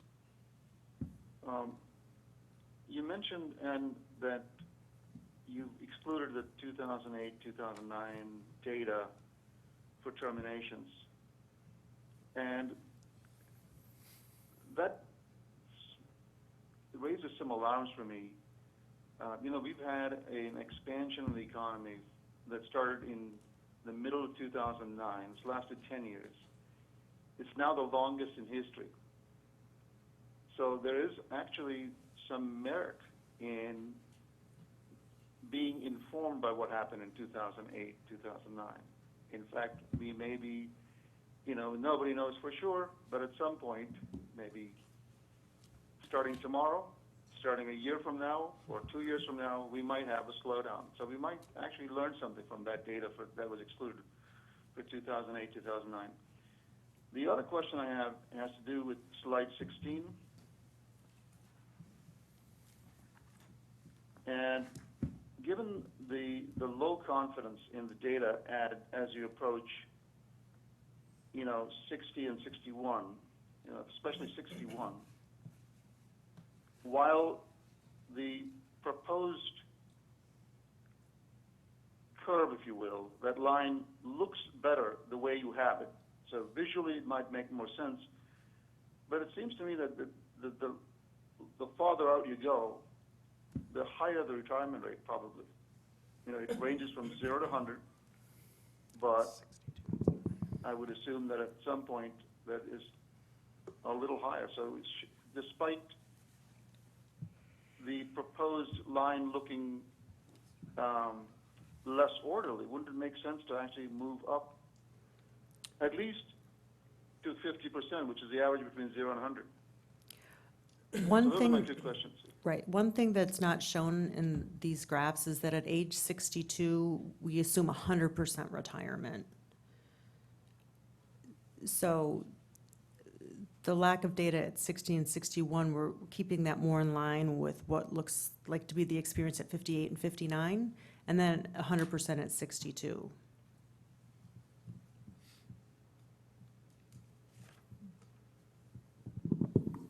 So I think you're seeing, like, for police at age 61, it's a 0%, but that's probably 0 out of a couple.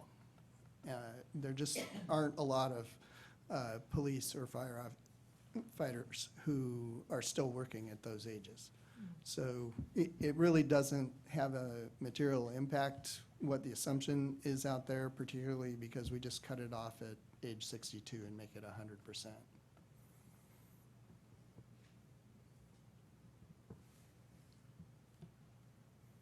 And my other question about termination rates not being, Yeah, so. not drawing on the experience of 2008, 2009. Well, yeah, I think the reason we excluded it is those 2 years had dramatically different termination rates for the first couple of years. I suspect that I don't recall for sure, but I expect that there was a layoff or something like that that occurred. And so the rates in that year were like 65 to 70%. And we just didn't think that that's reasonably representative of what we expect on an ongoing basis. Now, certainly, we could have a downturn that could have an effect, or we could have something more dramatic like the Great Recession that would have an effect. That actually, if you have significant layoffs like that, that provides a gain to the plan, which would offset the losses, help to offset the losses that we'd experience in other areas from a recession. So I don't think we should build a probability of a recession in some places and not others. And so it's kind of a difficult balance.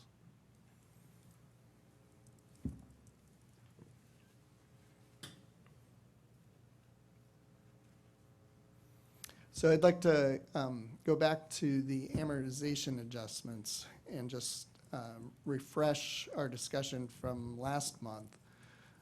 The table on the left shows what we had proposed last month. And so each year on the left represents a year that we recognized either a gain, loss, an assumption change, or a benefit change. And then the number in the row shows the remaining period that we are amortizing that cost over.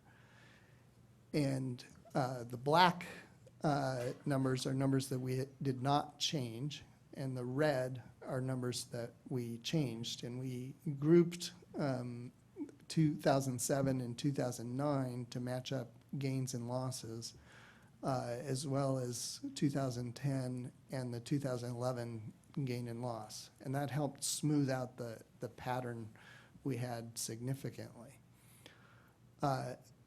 The feedback was that that was a good smooth pattern if you look at it as a percent of pay, but it still had some increases if you looked at it as a dollar amount.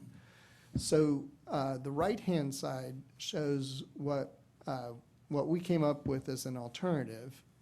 And all of this analysis is before we looked at the preliminary results or impact of assumption changes. So we'll keep that in mind, because after we go through those impacts, there may be some other adjustments we might want to make here. But the only change we made was in the assumption change column. So starting in 2011, we had changed to amortize assumption changes over 20 years instead of 16 at the time. And so we suggested, well, what if we changed 07, 9, and 10 assumption changes to what they would have left if they were originally on a 20-year period? And that helps address some of the level dollar issues. We also changed, instead of having each amortization increase by 3.25%, what if we made it a level dollar amount, so that each amortization is the same, the payment is the same dollar amount each year? So if we look at, this is the chart that I was referring to earlier in the presentation, where each little square represents a payment on an amortization base, and the color indicates whether it's a gain loss or an assumption change, and there are a couple benefit changes on there. And so you can see where they drop off. Each one drops off. So, for example, right here we have a benefit change that was done in 2005. We've got 2 years left on it, and then that payment drops off. We also had a gain-loss base that drops off after that 2 years. And similarly, here we have the 2007 gains and some of the other, and this is the 2011 gain, I think, that we aligned with all of these other things to make the pattern level out. The red line shows what the net payment would have been under the, before we did the adjustments, and the blue line shows what we were projecting with the proposed adjustments. So that's what we had showed you last month. Then if we go to the alternative, it changes to be like this. And so you start out at a very similar level, and then decline, and we're looking at dollar amounts here. And so it stays a pretty level dollar amount, and then eventually declines as a dollar amount. So that looked like it met the objective we were targeting. But I will say that when we add the new bases on, those first 2 years are substantially higher. And so we'll show you that impact in a moment, but we may want to tweak this alternative a little bit in light of that. As we're going through this discussion, I know this is a little bit impromptu, but the benefit of having the city budget director and finance director present might be valuable to get their input on how we're looking at this, and if they view this in a positive light, the way the board might be viewing it. And maybe you're probably not prepared for that, but I'm not sure if you've been following this discussion at all.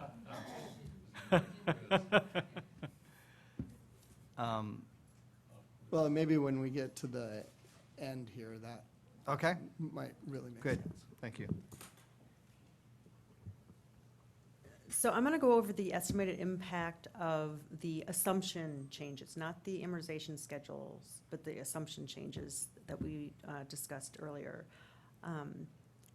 So these are the estimated impact on the member contribution rates, and there are very slight changes in the contribution rates for the members due to the mortality, the merit scale, and then the retirement and termination assumptions.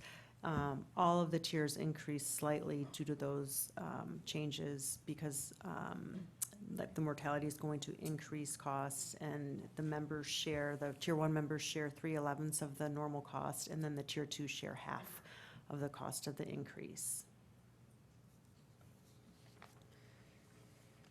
This slide shows the impact on the city contributions. Before the assumption changes, the city contribution was about 206 million, 88 for the fire and 118 for the police. The mortality improvement has the biggest impact, increasing the contribution by about 7 million, and then the net merit increase is only about $100,000 decrease, and the net, that is about $100,000 increase. So in total, the assumptions would increase the contribution to about 212 million, about $6 million increase due to those changes.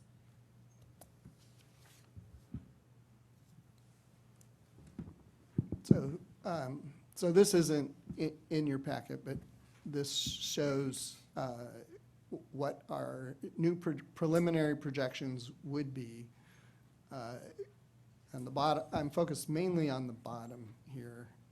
The top shows the development of the funded status, but on the bottom, we're looking at the member contribution rate, the city contribution rate, and the red line is what the contribution rate was projected to be from the last valuation, from the 2018. And so this incorporates all the assumption changes, the original proposed changes to the amortization period.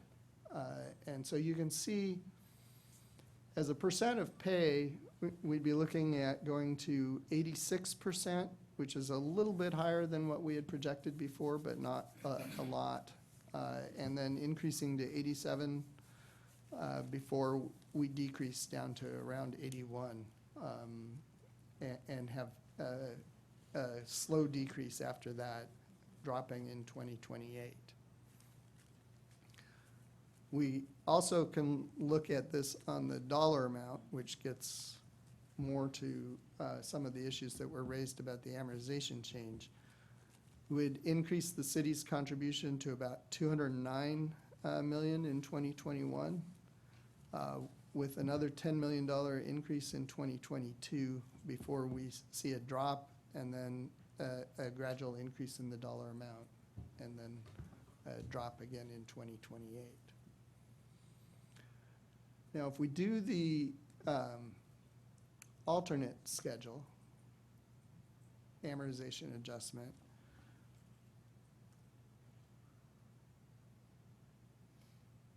making it a level dollar, you get a significant increase in the first 2 years here to 222 million and then 229 million. This increase here is largely driven by the asset losses that we haven't recognized, the investment losses, and so that's rolling in another year of those. And then the future ones are not as significant as the other things that we address. So once we roll those in, this method would have pretty level payments out until we really start declining after 2029. So I know things don't stay constant, but if I'm not mistaken, the city typically builds out about a 5-year projection. What do these 5-year numbers look like compared to if we made no changes? I guess I'm looking at what the total impact is, not just annually, but cumulatively over a 5-year period. I didn't add that up, but you can see from here that there's compared to, the red line is what we presented the city last year in terms of projections each year. And you can see that there is an increase. My recollection is it's somewhere around 5 million a year higher than what we had projected. So that's a ballpark estimate. We could get you an actual estimate. But visually you can get an approximation there. I guess what I was going to suggest, if you like, we have two other thoughts for you to consider here.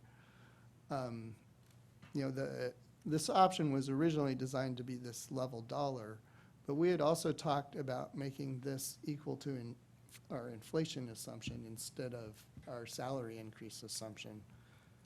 And so that kind of gets you between the two. And so that gets the 2021 rate pretty close to what it's still a little higher than what we had projected, but much closer. And then the only thing that bothered us about this was going up in 2022 and then down in 2023.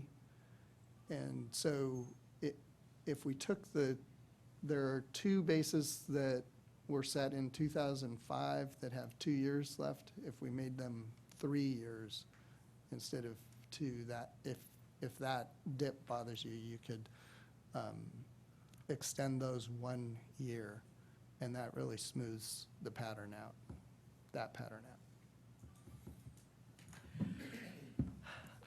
So I'm not sure how everyone on the board is feeling, but for me, it's a lot of, it's nice to look at the line and see that we're smoothing out the line. And it's been very creative in how you've tried to figure that out and making the adjustments. I personally would like to see these numbers on a cumulative basis and the different scenarios that you've laid out. The original scenario, actually, the current scenario, the proposal last month, and the new proposal to see how those numbers total up. You're showing it to us for 1 year. So we know we're talking about if we made this decision, the impact would be $6 million for 1 year, but I'd like to see it from a little bit longer perspective. In general, we're still funding the same benefit and the same plan. It's just the pattern of payments. Correct. And so the adjustment is simply, to the extent we defer payments, the payments are going to have 6 3/4% interest Correct. attached to Oh, I them. get that. So, Yeah. but we're not pushing payments way out in the future. So you're talking about something in a 5 to 10 year window where we're adjusting the payments. So that the more you smooth that front end, the higher the total payment's going to be. In the But it's- front end. Pardon? Higher, it's going to be in the front end. Well, the higher it's in the front end, the lower the total. The Correct. lower it is in the front end, the higher the total. Right. We're doing some bouncing up and down where we've got, higher payments this year and lower payments this year. Yeah. So there's some offsetting interest figures. So I don't know, to me, it's much more about managing that budget pattern and, and sort of your preference on where you start with 2021. Do you want 2021 to just be where it would have been, and then we're smoothing out the pattern? Or because we are changing assumptions and increasing costs, do you want to take any action that mitigates some of that impact? I think that's really what it boils down to. I was very comfortable with the original proposal, but it does have some bouncing around still left in it. Feedback from other trustees? Gio? Yeah, I actually like your idea of getting some feedback from the budget office. But I think they publish a 5-year forecast, right?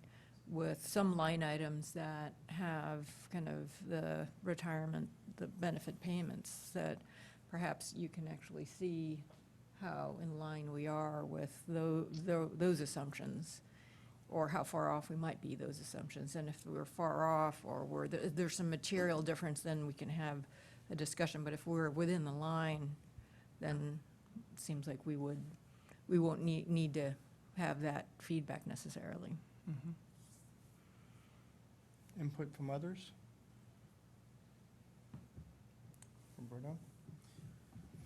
I was trying to find the 5-year contribution letter, but I haven't gotten to it yet. My take on it is, I mean, I think if you're trying to level the contributions is helpful, but I will argue we don't know when the downturn is gonna come. We know it's gonna come at some point, but we don't know when. And so I figure if they're gonna be a request for the city to pay a little more contributions, we might as well do that sooner rather than later, and it may just work out perfectly that by the time that downward contribution comes is exactly around the time that they get most impacted by any downturn in the economy. Of course, I don't have a crystal ball, so I don't know how that's gonna work out, but I will argue that if you're gonna consider leveling those, but at least asking for some contributions up front, that this year and next are the best years to do that, because I would argue as we move further away from today, there's a chance that they get impacted by a downturn that is gonna really have an impact on contributions. Yeah, Mr. Chair, you've been around as long as I have in this. You know, every article we've been reading in the paper and everything keeps on saying the recession's around the corner. So whatever information we can get now that you're asking for, let's do to be prepared. Everything right now is traffic, you know, bumper to bumper, economy's going well, but there is enough yellow flags going up. It says we need to do everything we can to stabilize this the best we can. So I would support what you're saying. Other input? Is anyone willing to make are you looking for direction from this meeting here today? Yes. Yes. Okay. So, Mr. Chairman, Yes, Vikas? first, I want to commend both Bill and Ann for all the effort they've done in trying to present what we see on slide 22.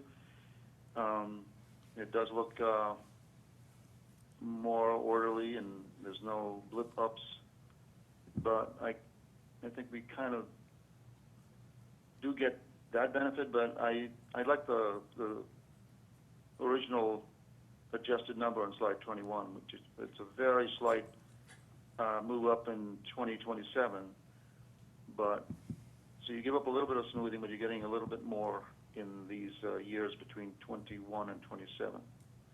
So that's, I would probably lean in that direction. The other thing I wanted to ask is a question that relates to the report that is attached to the agenda, which all this data is drawn on.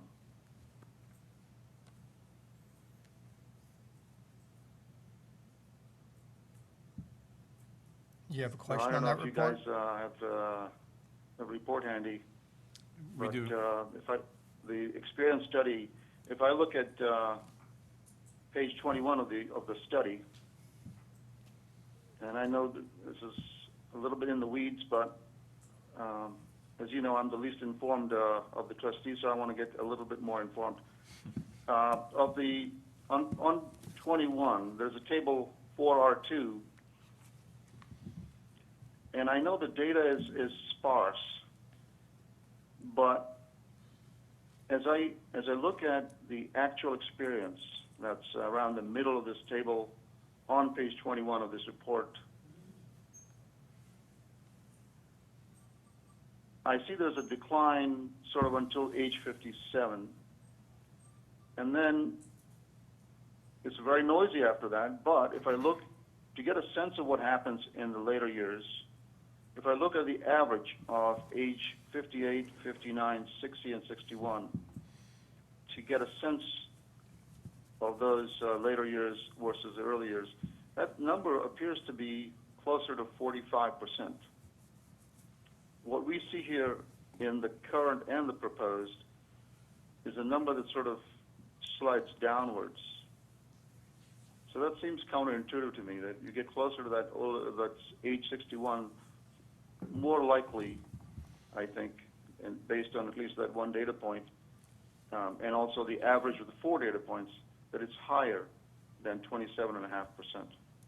So that's my my question really to both Bill and Ann, whether it makes sense to actually to think of a higher number than the 27.5 that's listed here.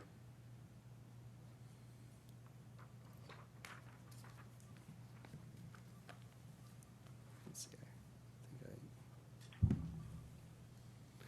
we don't have the report loaded here, so I think it's easiest to look at the chart that we had on slide 16 to look at this.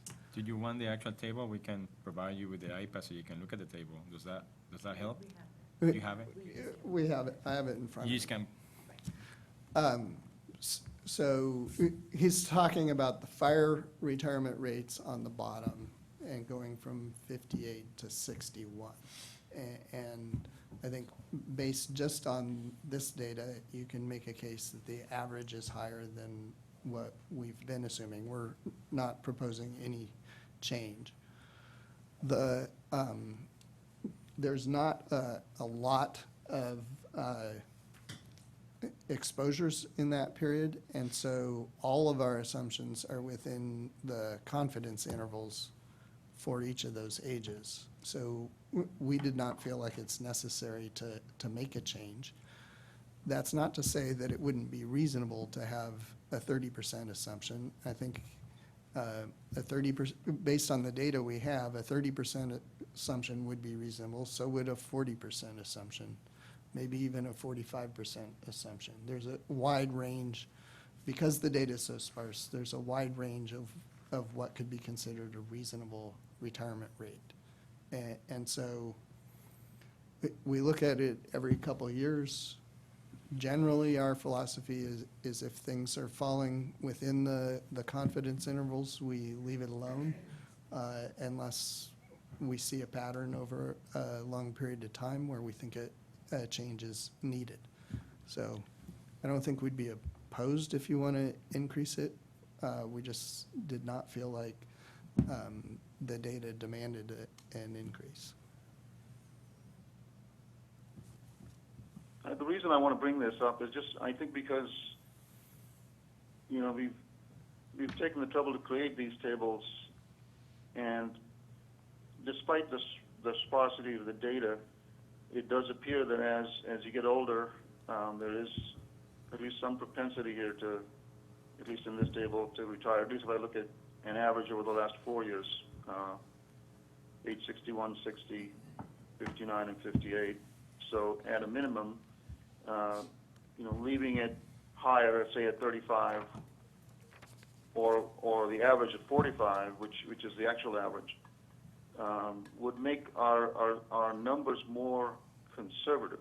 They would make it more consistent with experience and more conservative. So I think if there's I don't know precisely how material this is, but I just wanted to ask, you know, to get a little better sense of whether we can move in that direction of accurate but conservative.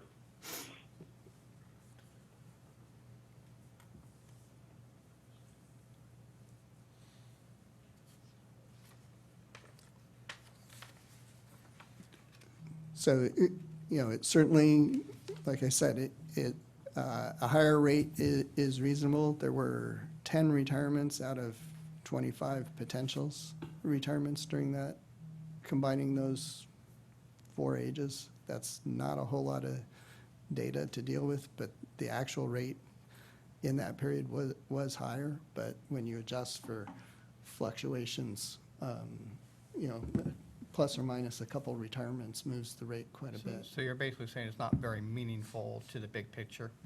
Am I Right. putting words in your It's mouth, not. or is that correct? That's Okay. correct. Right. But the percentages look inflated because percentage of those people So applies to. to move this thing forward, and given the time certain that we're past at this point, I'm going to make a motion here and see if we can move this forward. I want to adopt the demographic assumptions that they proposed. I would like, if it's reasonable, for you to come back at our next meeting with the original on the amortization schedule, the original proposed changes, and the alternative proposed changes, showing the dollar contribution for the plan sponsor for each year for the next 5 years, year by year, and then that cumulative number. And if possible, if maybe the budget director would even attend that meeting, knowing that that data would be available and provide some input as well. And we can make the decision at that point. Does it work for us to put it off for one meeting, that decision? It means we would not have the final report till January. Okay, Second that. so I have a second, but does that present a problem for us, Roberto? Well, I mean, so the city has a schedule for the budget process, and not having the final report until January means we won't have the final for the open until February, and so, which means the 5-year projection letter will not be available until, Well, for the pension, we will have the 5-year projections under all the scenarios at the next meeting.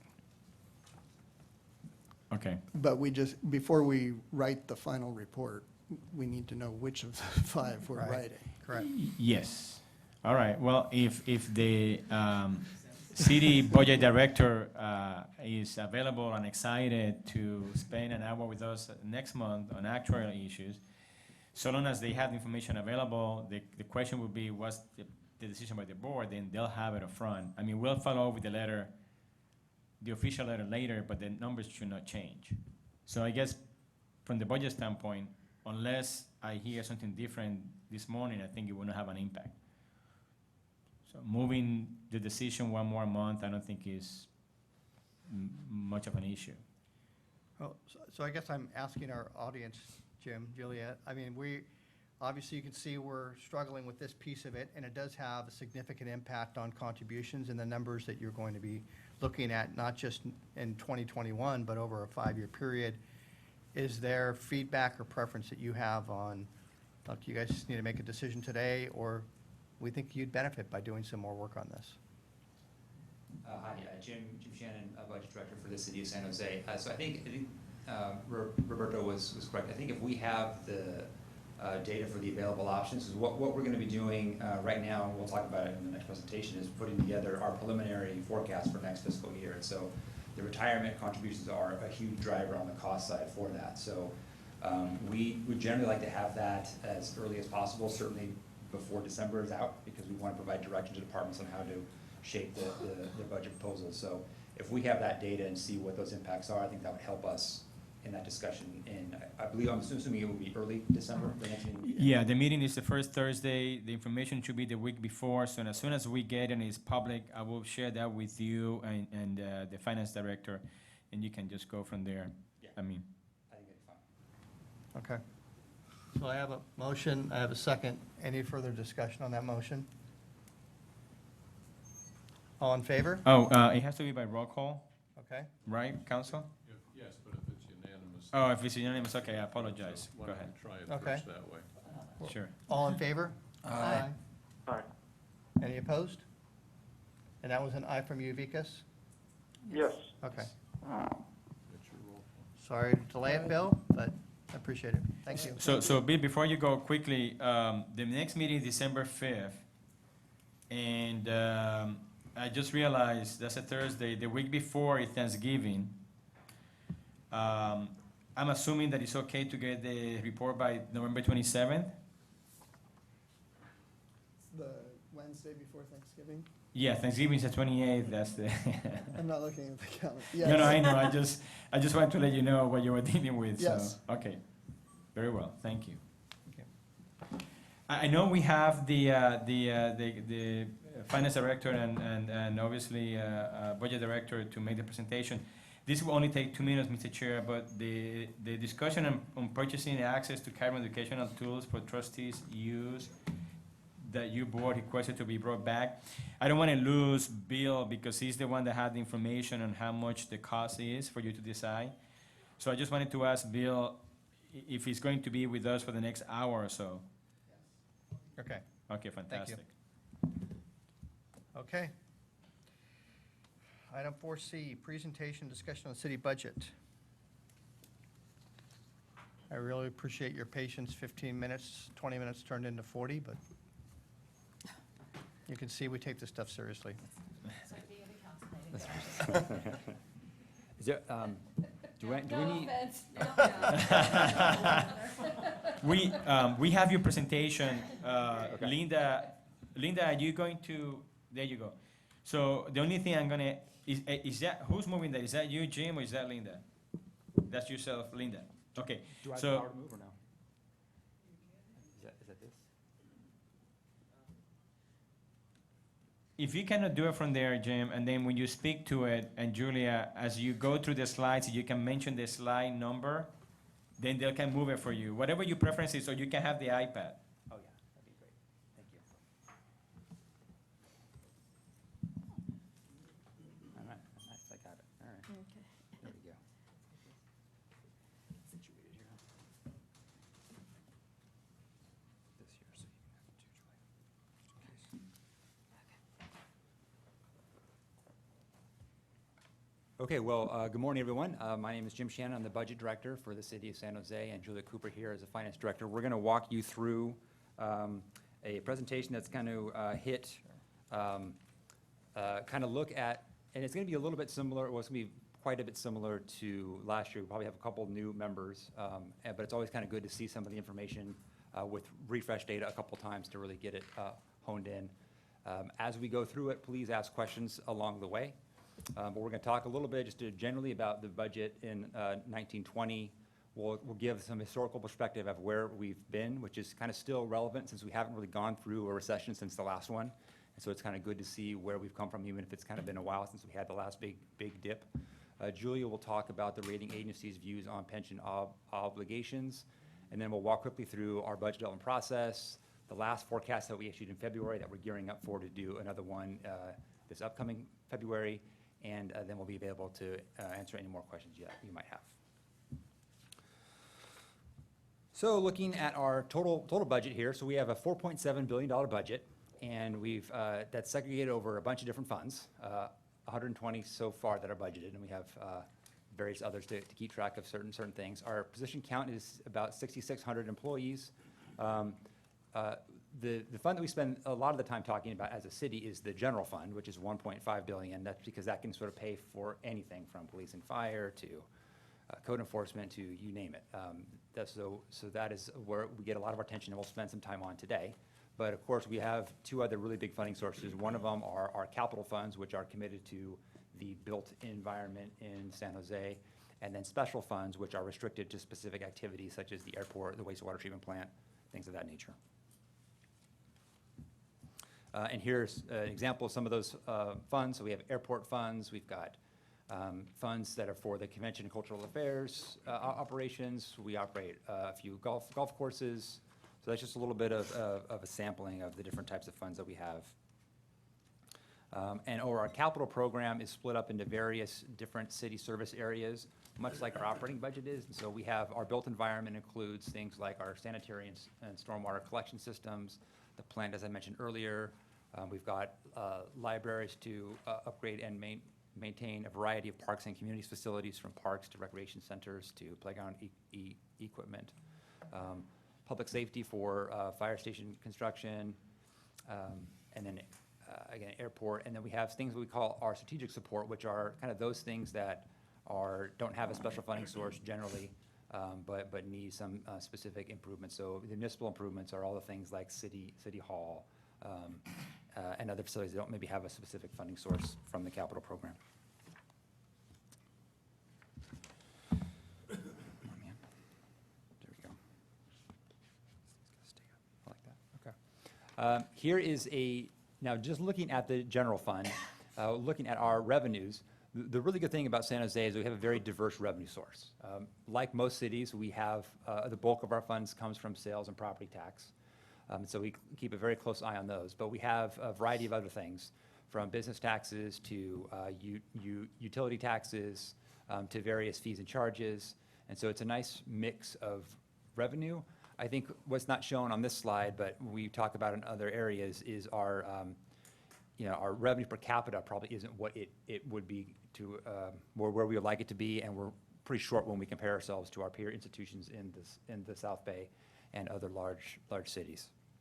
So that's one of the things that we do struggle with. But so sales tax and property tax still are the main drivers there. We spend things like most cities on public safety is one of our primary components. So police and fire make up the bulk of what we spend our general fund dollars on. But we have a variety of other services there for general government purposes. A lot of what we call non-departmental are things that are maybe some debt service payments, some expenditures that are shared by multiple departments that looks like that's a larger percentage for non-departmental. And then community services would be things like libraries and parks. And then again, this is really just high level. If you really want to get down into it, our budget's got this whole thing broken out in a very detailed manner. But as a city, we are a service organization, which means we pay people to deliver work, and so 63% of our budget is personal services, which are salaries, medical benefits, retirement contributions. That's the bulk of what we spend our money on. Then we have various other types of contributions that are transfers to other funds. We only have that category of citywide expenses. Non-personal equipment are things for materials and consultant services. But primarily, we are a people organization.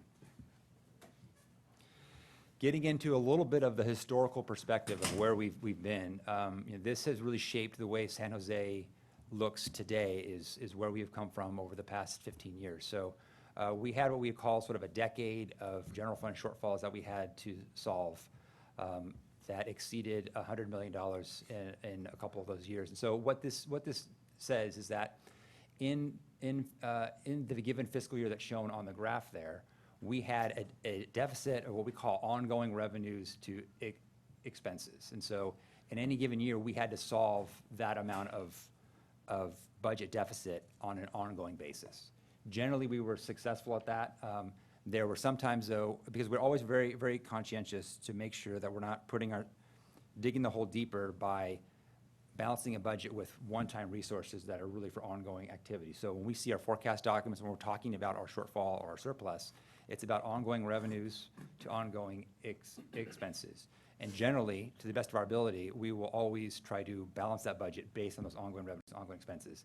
In a couple of those years, we just couldn't do that. You just couldn't solve all of that deficit using ongoing resources. So in some instances, we had to burn down a couple of reserves, or we used some one-time money to kind of bridge us to the next year. So sometimes it took us a couple bites at the apple to make sure that we were good from an ongoing perspective. But generally, that's our approach. Starting in fiscal year 2013 is when we started to really balance out. And so you can see we're kind of structurally there for the last 6 or 7 or 8 years. We've been just kind of bouncing along sort of what we call the bottom. We might have a little bit of surplus, might have a little bit of deficit, normally around the 1% range or so. And so fundamentally, we're balanced, but because that we budget our resources so close to what the actual revenues come in at, we take even like a $5 million deficit pretty seriously, because we may have a $1.5 billion budget, but we've really kind of scrubbed through that over the years to solve those shortfalls. And so we track very closely what that deficit might be and think about the strategies on how to solve it. So last year, for this current year, we had a budget surplus of about $5.1 million was what we had projected in the forecast. And so that was good. We could add a little bit of services. However, the council gave us direction that says actually don't spend all that money on an ongoing basis. Save some of that for next year's deficit, and we'll talk about that a little bit later. A couple of things that contribute to that historical perspective are two big revenue categories: sales tax, property tax. You can see there what both the dot-com bust did and the Great Recession did to some of the major categories. And what's interesting there is a couple of things. One, normally a property tax doesn't go down. The property tax is normally some steady growth, because property valuations generally are higher than the 2% cap that is put on by Prop 13. So when we had that property tax dip in 2009, 2010, that was sort of, I think, the first time since the post-war period that property tax revenues had gone down. And so that was a real challenge for us. I think the other thing you see here is that revenues have recovered, right? Revenues have been strong and growing, which is good news for the organization. But our cost didn't necessarily grew just as much or even more during a lot of that period. And so this is a slide that we've kind of shown for a long period of time to kind of show how retirement costs as a percentage and overall dollar amount of general fund have performed over time.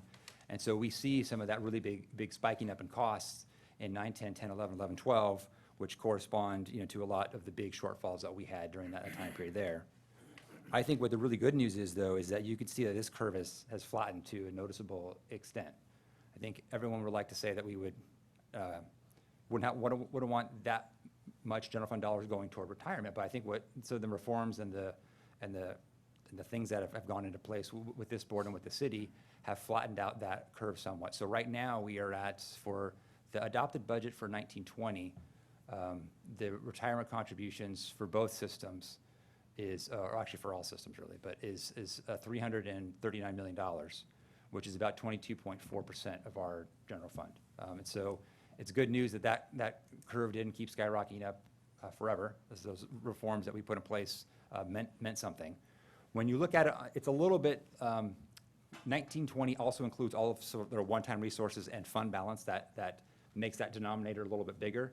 If you're looking at our forecast and you're comparing on an ongoing basis, our forecast projections have retirement at about 27 to 28% of general fund expenditures over the 5-year period, with it trailing off a little bit toward the tail end years. Can I ask a question? Sure. Yeah. Jim, so it is my understanding that this is not the total amount of contributions. There are some contributions that come from special funds. Yeah, this is only the general fund, yes. Yes. Only the And general fund. Would you speak about the amount? I mean, it's always a challenge for me to really, when we speak to the board, we try to speak to the board in terms of the percentage on the general fund. Now it's 22.4, but the total contributions, Yeah. at least for these plans, I'm not talking about CalPERS, which is, I'm not sure that it's really high. It's but small. Yeah, it's a small portion. It's always helpful for us to know how much is coming from the special funds, because, I mean, I guess those funds are very restrictive and spoken for. So I think it's important for the board to understand the differentiation between general fund implications versus the special funds. Yeah, and we have a slide a little bit later on that kind of shows what that dollar amount is. I think, the total amount is somewhere around 415 million, I think. But we'll show that there. But so I think 70-75% is mostly general fund. I have one question on this particular chart here. Yeah. When we did our work with Veris on the risk side, a large part of determining how much risk we could take as a plan was to look at the downturns, the drawdowns, and what that impact could be to the budget. And if I'm not mistaken, we capped it somewhere around 25%, that if we had a significant drawdown, that would be the impact to the general budget. Knowing that you budget 27, 28%, should we be thinking, well, we might be afforded to take more risk in our plan than what we're thinking? Is part of the message that we've heard from City Council is that we're not taking enough risk. We should be seeking higher rates of return.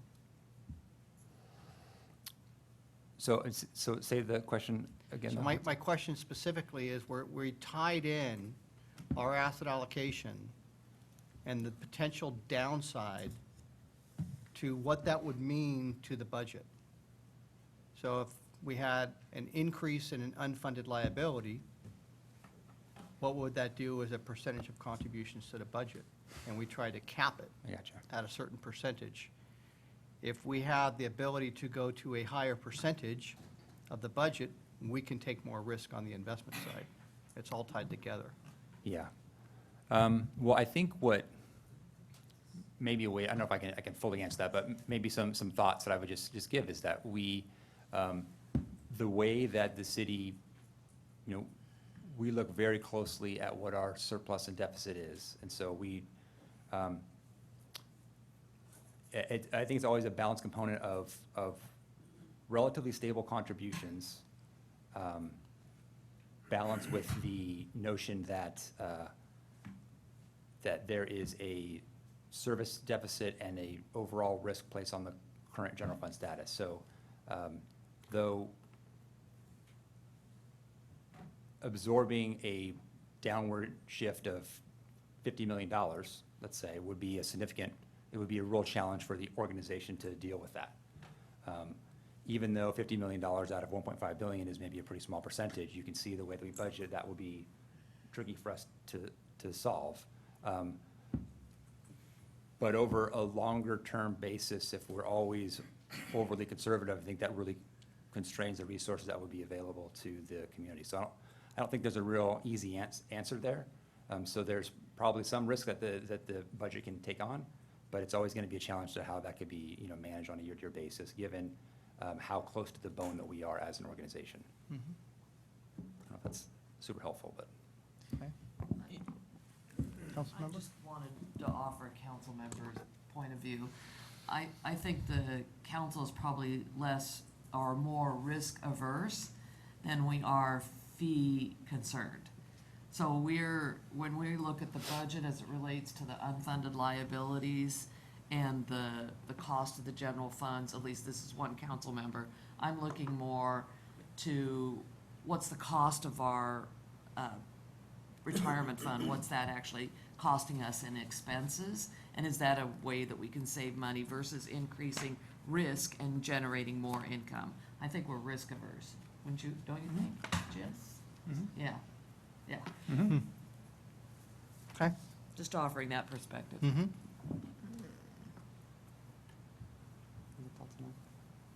Okay. Continuing on our historical perspective about where we are with our positions. Now, this are positions throughout the city, not just the general fund. So we had our peak staffing in 2001, 2002 of about 7,500 positions. And now we're at about 60, trying to find my data here.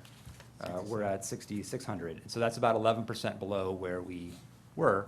And that's given the rise in population and then given the complexity of services that have changed over the past almost 20 years. So that's kind of an indication of even though we've grown since the Great Recession, we're nowhere near where we were as an organization in the early 2000s. To kind of, I'll go a little bit quickly through this next slides here because this does happen quite a while ago, and I thought maybe this isn't really germane anymore. But again, we haven't really faced the big downturn since the last one, and so just keeping this in our minds as an organization of what we all had to go through was pretty extensive. So as those costs started to spike and we had the revenues drop, we had to do a lot of different work. So we did some extensive community engagement in terms of surveys, priority setting sessions. We had put together a couple of pretty comprehensive deficit elimination and fiscal reform plans in 2008 and 2011 that really guided a lot of our work for the next 5 or 6 years beyond that. They had 3 kind of strategies. One, just looking for cost savings where we could without reducing services too much. Looking at ways to increase revenues to the city. And then 3, where we had to, and we certainly had to, was to do service reductions and eliminations. And just a few examples here where wage freezes, a 10% compensation cut, where we really had to kind of just survive as an organization to make it. We had to do some pretty significant cuts to our current employees, as well as the pension reform, which you folks know about. We did the traditional looking at what we could outsource, what we could consolidate, what technology that we could implement to lower ongoing costs. We look at civilianization of certain sworn positions in police and fire, looking at public-private partnerships for parks maintenance and operate community centers.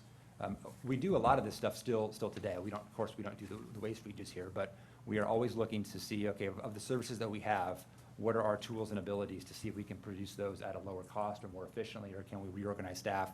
As the conditions in the city change, we try to keep up from a service delivery perspective of how we can deliver those at the lowest amount of cost. Revenue strategies, so we did do a lot of voter-approved ballot measures to try to address some of those shortfalls, so we didn't solve those all with cuts. We also were able to bring in some new revenue. We have a adjusted the cardroom business tax, marijuana business tax, modernized the business tax just a couple of years ago. And then, of course, we had the other Measure B, which was the local sales tax initiative that add another quarter-cent onto our local sales tax. We're always looking at fees and charges to see if those should be adjusted appropriately to maintain cost recovery. And then here we talk a little bit about exhausting some of those one-time revenue sources to kind of bridge us through those gaps. So we had our economic uncertainty reserve, which is, I think we really call our budget stabilization reserve. We spent that down, filled it back up, and are continuing to try to build that back up a little bit to bridge us for the next go-around. And we have, there are always going to be a few one-time revenue sources in any given year that can help us through, but normally we try to reserve those revenue sources like property sales for one-time expenditures, either investing in capital, paying down debt in some other way.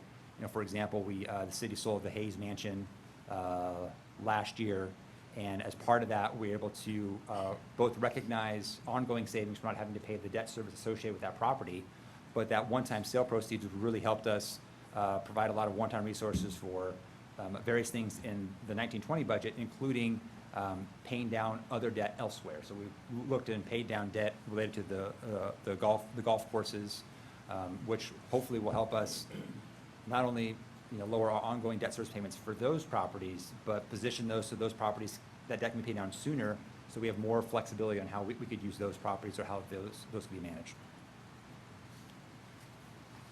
And then here we kind of have the really sad list of things that we actually cut or reduced, and it runs the gamut from public safety services to neighborhood services to street maintenance to long-range planning activities. We really had to look all across the city to make it through those really tough years.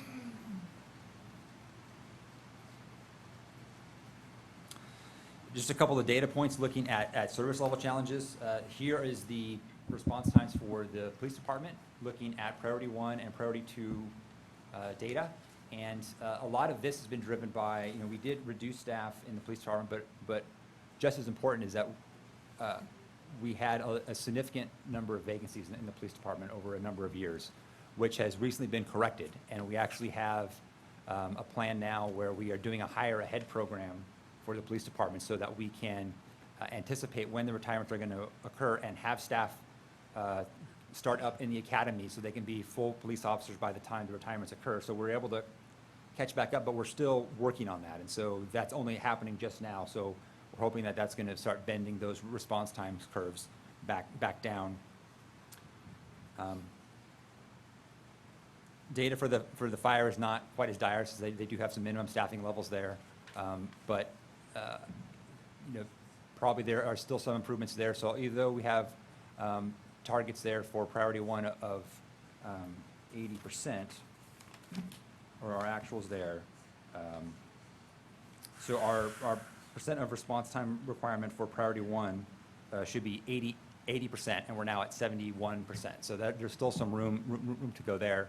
We're actually higher on our priority 2 of 91%. And anything on the historical perspective before we start talking about the rating agencies?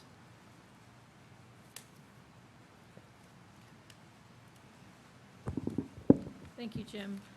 So just to give an overview on how the rating agencies look at the city of San Jose, most specifically the general fund. And we were recently, by all 3 rating agencies, our ratings were confirmed as we issued a $500 million plus general obligation bonds earlier this summer. So in addition to the general fund, which is rated AA1, AA+, by the 3 rating agencies, which is just 1 notch below the highest rating of AAA, we also have other credits that are rated, which are airport, sewer, lease revenue bonds, and tax allocation bonds. But this is really just focusing in on the general obligation bond rating, because that's where most of the focus is related to pension obligations. So first we're going to talk kind of about Moody's, and they have a rating process and kind of their view on pensions. So they have what they call as a scorecard, which is kind of a tool that helps provide a composite score, kind of, so they can look at all local governments kind of under the same lens. But it really isn't viewed as a calculator, because then they go in and they do kind of adjustments based on more qualitative information. So this is just a snapshot of kind of that chart there. And then I circled kind of where do they put, looking at a local agency's issues related to debt and pension liabilities. So you can see that at the bottom. So in our June 2019 rating confirmation from Moody's, in most of the categories, we were individually rated either at a AAA or a AA category. There were a couple that were in the single A category, like fund balance, looking at a 5-year trend, and that kind of has to do with how we kind of set money aside and then use it to balance those years where we have a little bit of a deficit. And then also, one of the things that's important to remember about being a city in the state of California is our revenue raising ability is significantly restricted by the state constitution. So it's important as you as pension board members to remember that, you know, it's not like a normal business or a city operating in another state. Any tax increase has to be approved by the voters. So we can, you know, tinker around the edges with respect to, you know, fees and charges and charging more for fees, but remember, those they have to be cost recovery. They can't be more than that. So that puts us down in the single A rated category in that particular element because we live in the state of California. So it's really hard for a city, especially a very large, diverse city like San Jose, to be in a AAA rated category, given that limited revenue raising ability. But then when you get down to looking at on the pension side, they scorecard us at an A on the 3-year average on the full value of the net pension liability, and a B AA with respect to the 3-year average when you look at it with respect to revenue. So our pension obligations are also kind of drawing down the overall rating that the city has. So, whoops. Okay, I think I don't use an iPad very often. So you know, kind of why does Moody's look at this as an important component of long-term financial obligations? Is because it does measure the financial leverage of the community. What are we spending here on pension obligations that we're not able to spend in parks, libraries, public safety? They look at it similar to debt, but not identical, and that's because if you have a debt obligation, you usually have a fixed payment schedule that lasts 30 years. Like, we have debt on this building, we know what that payment is, we can totally plan for it, it's built into the 5-year forecast, it's built all the way out to 2030 something. So, but with the pension obligations, as you folks were discussing today and having information coming back to you, that number is variable to the organization, which makes it more difficult to kind of project in to how it impacts. And also, just to reiterate again, that their scores are a starting point for analysis. They're not a, you know, they do take some qualitative information into that as well. And the analysis isn't solely driven by that AMPL number that they give. So in terms of their views specifically looking at San Jose, as I said, we had our rating confirmed at a AA1 with a stable outlook in June. And so I just kind of highlighted some of the rating commentary that they included in our write-up, but I was just going to kind of read that bold section there, that the sound financial position that's expected to remain healthy, which is largely due to management's adoption of fiscal policies and conservative budgetary practices. Pension and OPEB costs will remain high and continue to be budgetary pressures. So the fact that we have these pressures and we have a big pension obligation, they also look at the fact that we have a very strong internal financial management. We do a 5-year forecast, we do regular check-ins, and that's viewed very strongly by the rating agencies. And then kind of going back to that adjusted net pension liability, you know, they looked at the city and kind of they equated it to $6.8 billion, or an elevated at 4.1 times operating revenue, which, as I mentioned before, put us into the BAA score. They also made certain adjustments, but I know Roberto asked me this question last year, so I'm making sure I have the answer this year, is how does that compare to some of our peer agencies?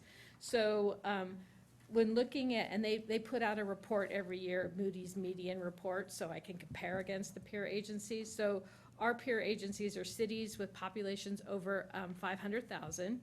And so if a AAA rated city has a 1.51 times, so significantly lower than our 4.1 time. And a AA city has a 3.03 times. Again, we're close, higher than that as well. And then just so you know, there's no city in that peer group rated lower than AA.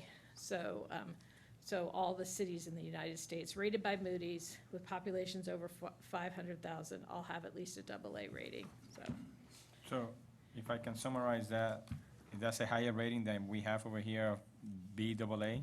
That's the overall rating for those cities. So the BAA was what in the scorecard that they use, what they rated that one line. If you look back on slide. But that was the line that you're referring to when you are comparing San Jose to the cities and the 1.5 times, and what was the next one? 3.03. 3.03. Yeah, so that was just looking at that one piece on the scorecard. How do we compare against our peer group on that 5% scorecard number? So next, we're also rated by S&P. They all have a different process that they go through with respect to looking at the criteria. So their ratings are based on 7 key criterias, and theirs isn't, at least the information that they present in their written reports isn't as formulaic as Moody's, so it's more qualitative in the report that we get. So they do look down there, number 7, debt and contingent liabilities is where the pension information would fall. And their focus is, when they look at pension, the OPEB burden, kind of what is that annual requirement? How much is a percentage of the expenditures? Again, trying to show the pressure that it's putting on the organization in terms of the services that most members in the community want us to provide. So here's kind of like how they view pensions and their guidelines in looking at pension and OPEB plans, and kind of their funding goal, what the discount rate is. Those are the kinds of things that they look at and then compare against where San Jose sits with respect to those. And that comes out of a report that they just released earlier this year in October. In terms of them looking at pensions, the assumption as well, funding methods kind of underpin the trajectory, kind of how fast is it growing, is it shrinking, what are you looking at? And then they also, in terms of prioritizing long-term savings and stabilizing the short-term budgetary relief. So they don't want to see, a situation where organizations are underfunding or not paying the bill that's due to the pension plans. So finally, they may issue their report in June of this year, maintaining our AA+ rating. And their rating report, I pulled out a quote there, but I'll just read the part that highlighted, that a significant portion of this revenue growth is offset by the rising non-discretionary expenditures, specifically for pension and other post-employment benefits, and very large liabilities remain in those areas. So again, they see that things are improving, but they also see that pensions are inhibiting our ability to do that. And then this is just another kind of their opinion on pension liabilities in general about the city, with respect to the low funded ratios and how are we going to address that on a going forward basis. And I know the mayor's convened a group of people to start looking at that. I have our first meeting, I think, on Tuesday. So we look forward to working on that. So finally. Can I ask a question on this slide? Yes. On this slide 29, in their opinion, they say we have no plan to address the liability other than required annual contributions. Yes. I wanted to just get a sense of what the borrowing capacity is of our city. I'm not clear on the details, but I understand that you're limited to debt equal to 15% of the property base. Is that accurate? That's on general obligation debt. So what is the total borrowing capacity if the city were to borrow to reduce the unfunded liabilities? That would, think it's a little bit harder question to answer because it basically is trading one obligation for another obligation. So ultimately, it would be, how comfortable is the city in the end making that arbitrage play that we can borrow money today at a rate to repay that's going to be less than the rate that we're going to have to pay over time with respect to the unfunded liability. And so that's a pretty detailed analysis, and that really then isn't, because unless you went to the voters and asked them to do general obligation bonds to pay for pension liabilities, which I'm not quite sure we can do, it would essentially be the city then budgeting those into their budget and now creating a fixed cost for a percentage of their pension liability as opposed to seeing it variable over time. So the analysis that goes into assessing the viability of doing pension obligations is quite complicated, and so it would require some study and analysis. So, but it's basically, where do you think you are on the interest rate curve in terms of making that arbitrage play today? So. Can I just follow up on that point of trading one obligation for another? It seems to me that the obligation that we currently have costs us 6.75% a year. It's unfunded liability. That's the cost effectively, if you think about it in interest rate terms. So if you're able to borrow at under 3%, and I may be off on the number, maybe it's lower than that,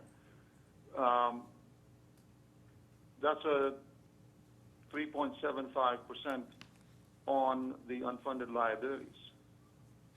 So I'm not sure that it's a one-for-one trade. If I look at that difference and apply it to the unfunded liability of $1,300 million, $1.3 billion, that's a significant amount of money. I think if you look at the fire and police and the federated, that what you call arbitrage, to me there's really no arbitrage here. It's straightforward in the sense that you may not call it a fixed bond payment, but we have an obligation. We are effectively paying every year, and the amount that we pay every year, about $300 million from the city for the fire and police alone, if you stretch it out to 30 years, on the right-hand side, the left-hand side is the present value of that bond. So it's one way or the other. It's just it's effectively a fixed income type of instrument. And to me, it seems like if we have the borrowing capacity, which is why I want to get a sense of whether we do have any capacity at all, to reduce that $300 million payment by maybe $60 or $70 million plus every year, in a sense, is more equitable to the taxpayers. Yeah, and I think that if that's a conversation that comes out of this working group that's been established by the mayor, clearly it's analysis that the finance department could undertake to determine whether it's something we want to bring forward and really lay the pros and cons. I mean, there have been some jurisdictions that have done well, and it really is a market timing issue. Because when I hand over the retirement boards a significant chunk of change to buy down that liability, it's behooving on you to make sure you're going to return a rate of return that's greater than my borrowing cost. Otherwise, I've just exacerbated the situation. So I think there's a whole lot of analysis that needs to go into that. And, as I said, as that task force thinks that it's something that should be examined, then, clearly the administration can take on that responsibility to come back with some options with respect to that. But, again, I know the pension, when we were doing pre-funding, there was a little bit of pushback about that, plopping that money in front of you on an annual basis and then you having to reinvest that. The stressor here is even greater than that, because it's not just pre-funding a 1 year, it's pre-funding a long-term obligation, and the ability then to make sure that you're returning a rate of return greater than the borrowing cost. Otherwise, I'm behind. So I think that we'll see what comes out of that task force that's been developed that starts meeting for the first time on Tuesday. Councilmember Foley. I just wanted to add the theoretical discussion is a good one, but it's just theoretical because the working group will come out with some recommendations, but the recommendations will go to council for approval and discussion and debate. I just wanted to weigh in on that. Okay. So finally, Fitch also rates us, and they do their analysis based on 4 drivers: revenue, expenditures, long-term liability, and operating performance. And that long-term liability is where they look at debt and pension obligations. They see them kind of as effectively an equivalent. They evaluate our net pension liability, but they also kind of look at the trajectory. How is that increasing over time? And then also the relatively high exposure to riskier or more volatile investment class, also they look at that as well in terms of evaluating it. So Fitch confirmed our rating in June of this year as well with a AA+ and a stable outlook. And again, focusing in on the strong economy and revenue growth, and then expenditure flexibility, which we've shown over time, as Jim pointed out, in terms of the budget cuts, but they are concerned about our relatively high carrying costs for both debt and pension liability as well. So just to kind of summarize, that pension obligations are a driver in the rating process. It impacts our city rating, but it's offset, significantly with respect to the strong management and budget policies that we have in place, and that we do have tools to help cover those increasing pension costs, but they're often on the expenditure side of the balancing equation. As I mentioned, our revenue-raising ability is extremely inhibited by this California state constitution. Also, as a singular employer plan, we have to report on the pension information in our comprehensive annual financial report very differently than if we're a CalPERS agency. So, that requires a lot of coordination between the city and the plans. And it also requires extensive bond market disclosure on our obligations in our offering documents, and it's been very helpful for Chiron to kind of review those to make sure that we've interpreted information correctly.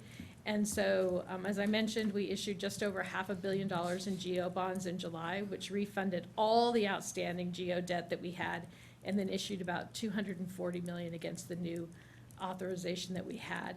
So I provided a link there at the bottom for the official statement, which looks like this.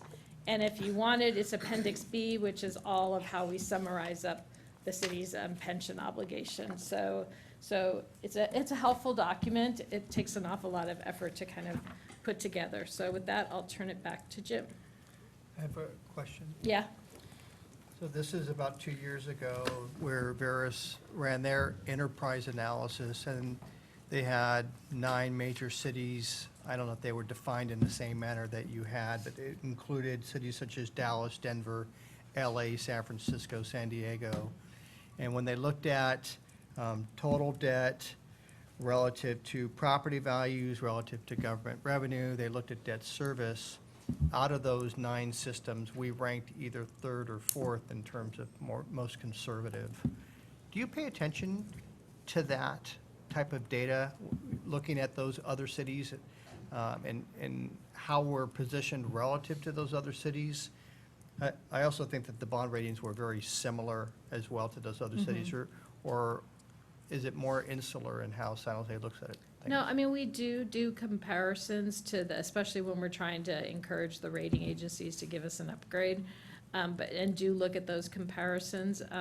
We also kind of, when we look at the pension, the pension, we also, if we're trying to make a case, look at what their discount rate those plans are using, as we find that you folks have really been stepping down that discount rate, which makes that unfunded liability go up.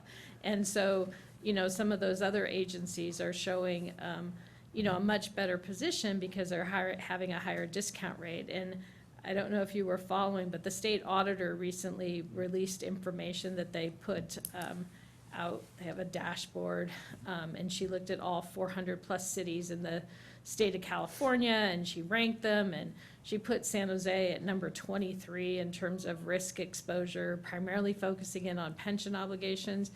And Jim and I haven't really had a chance to kind of collectively drill down to that information, but think that because so many of the cities in the state of California are PERS agencies, PERS is, I think, still sitting at a 7.15 discount rate. So, it's not fair to really do that apples to apples comparison with respect to so much effort she was putting on the pension liabilities, just because it isn't a true apples to apples comparison, because yes, we're showing a bigger liability, but also, to the work that your folks are doing, being more realistic about the interest rate environment that we live in today, and showing things that are probably closer to reality than some of those other jurisdictions. So we do look at that and do try to have those kinds of conversations.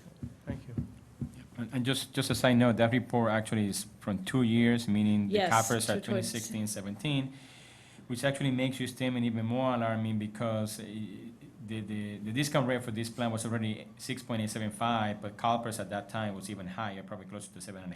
Yeah, so to your point, Yeah. Roberto, exacerbating the situation, which is all at the end of the day, math, right? So.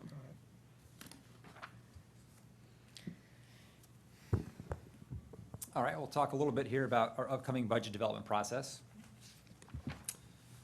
The calendar here is our pretty standard calendar. So we have just entered into the budgeting process for 2021. And we spend the time between now and January trying to figure out what our base budget and our preliminary forecast are. So what we do is we look on the revenue side, we look at the local economy, this early look about what's going to be like starting July 1, and make a prediction, a general assessment of all of our different general fund revenue categories, how we think those are going to perform next year. That's our revenue assumptions. Then we look at our base budget costs and we say, what is the cost to deliver the same services that council had authorized previously, and have those continue on in 2021? What is that cost? And so that's basically maybe truing up some contractual services obligations, but a lot of it is saying what are the labor costs? Primarily, that's the biggest driver of that. So what are the agreed bargaining agreement compensation amounts, or some estimates about what those amounts might be? And then a key is the estimated retirement contribution amounts, which is why it's good that we'll still be able to get those in December, because what we want to do is in December, we provide some preliminary general fund budget planning to departments for how they might want to shape their budgets in the upcoming year. So having that information now is critical, because without that, we're really guessing at what our biggest expense component is. So then in January, the mayor team does some community budget meetings, outreach. They use a couple different various tools to kind of get an assessment of where the community's feeling. We release as the budget office our 5-year forecast, which looks not only at next year, but the following 4 years after that, which also is important to get that 5-year projection from Chiron approved by the board. The mayor's March budget message is really what sets the tone for the organization based on the information that we put out in the February forecast. Kind of tells us what we think our net position is going to be. Are we in a surplus mode? Are we in a deficit mode? And that guides the mayor's March budget message, which really sets the direction for how the budget should be developed, provides direction to the city manager for how to develop the budget. That message gets approved by council, and is, again, is one of those key drivers. April and May, we're kind of busy, kind of putting together the budget, working with departments actually from January through April, trying to figure out what the budget proposals are going to be, how the budgets need to be adjusted. We release all of our budget documents by May 1st. The period throughout May is we're doing study sessions with the council, and there are some minor modifications here and there to what the proposed budget document is. And the beginning of June, the mayor issues his June budget message, which says, hey, approve the city manager's proposed budget with the following changes. And that's the message that gets approved by council and ultimately becomes the adopted budget book. So the retirement costs component is a very significant component, as I said. So we get the preliminary valuation in November, December, generally. And we get the final amount as part of our 5-year forecast. And again, that kind of varies a little bit year to year depending on when you guys make that final call.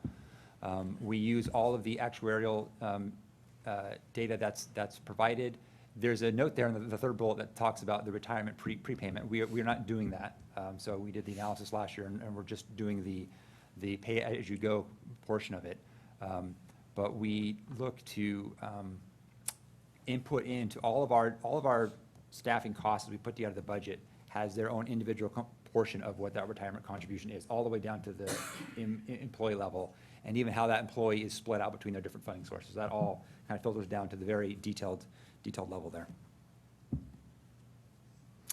So last year, our 5-year forecast looked kind of like the following, and we're going to refresh this in just the next couple of months. But we had said, okay, for 1920, we would have now the first 2 years here are a little bit modified from what was released in the February document because we had some new information that came in between February and when we released the budget in May. So those numbers are tweaked slightly, but we had a $5.1 million surplus. That was sort of our starting point for budget balancing activities. The amount in 2020, 2021 used to be when we released the February forecast, was a $15.6 million deficit. But that mayor's March budget direction that was set out said, hey, we pretty much don't want to spend all that ongoing surplus. Let's keep that unspent to lower next year's ongoing deficit. And so that's why that number went from 15.6 million to 10.9 million, because most of that surplus was not spent, which helps us a little bit for the next year. So now that $10.9 million figure is going to be reevaluated again. We're going to look at all of our costs again, all of our revenues again. Any decisions that this board and the Federated Board makes will play a big role into that. But that's what you can see on an ongoing basis. We would have to solve those deficits and or spend that surplus in any given year. So let's say the $10.9 million stays. We solve $10.9 million shortfall. The following year, we have to solve a $13.7 million shortfall. So those figures there assume we've solved the deficit in the previous years. If we don't solve that deficit, those numbers grow. And this is really, again, looking at ongoing revenues to ongoing expense. There's a lot of other things that we do on a one-time basis that's not included in this chart here. And if you were to look in our forecast document, you would see, done. Okay. You would see a table that looks a little bit like this. Can I zoom in? Oh, I can zoom in. Okay, cool. A little bit. And so this is a little bit, but these are just the various components that make up our expenditure side of the house for our, shoot. Where's PowerPoint? Jim, quick question Yeah. as you're pulling that up. The line item of the retirement, that's both boards, right? It is, yeah. And I have my next slide is going to, okay, so now we gotta go navigate there, right? Okay. This one probably.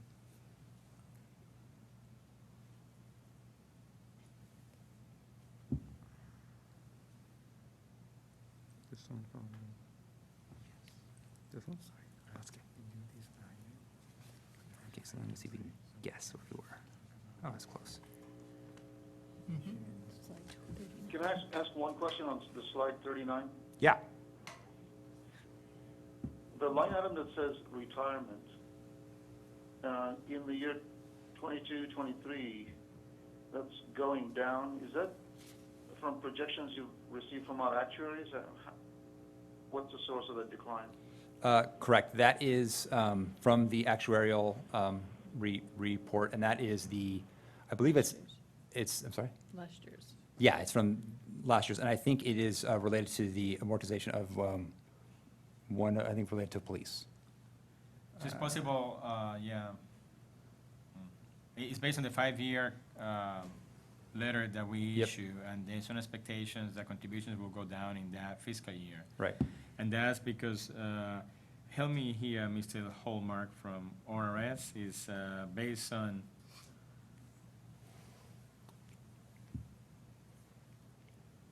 I think that, I haven't looked specifically, but I think that's the 2005 bases we were talking about earlier that have 2 more years remaining, and once they're paid off, then the That's payment right. drops.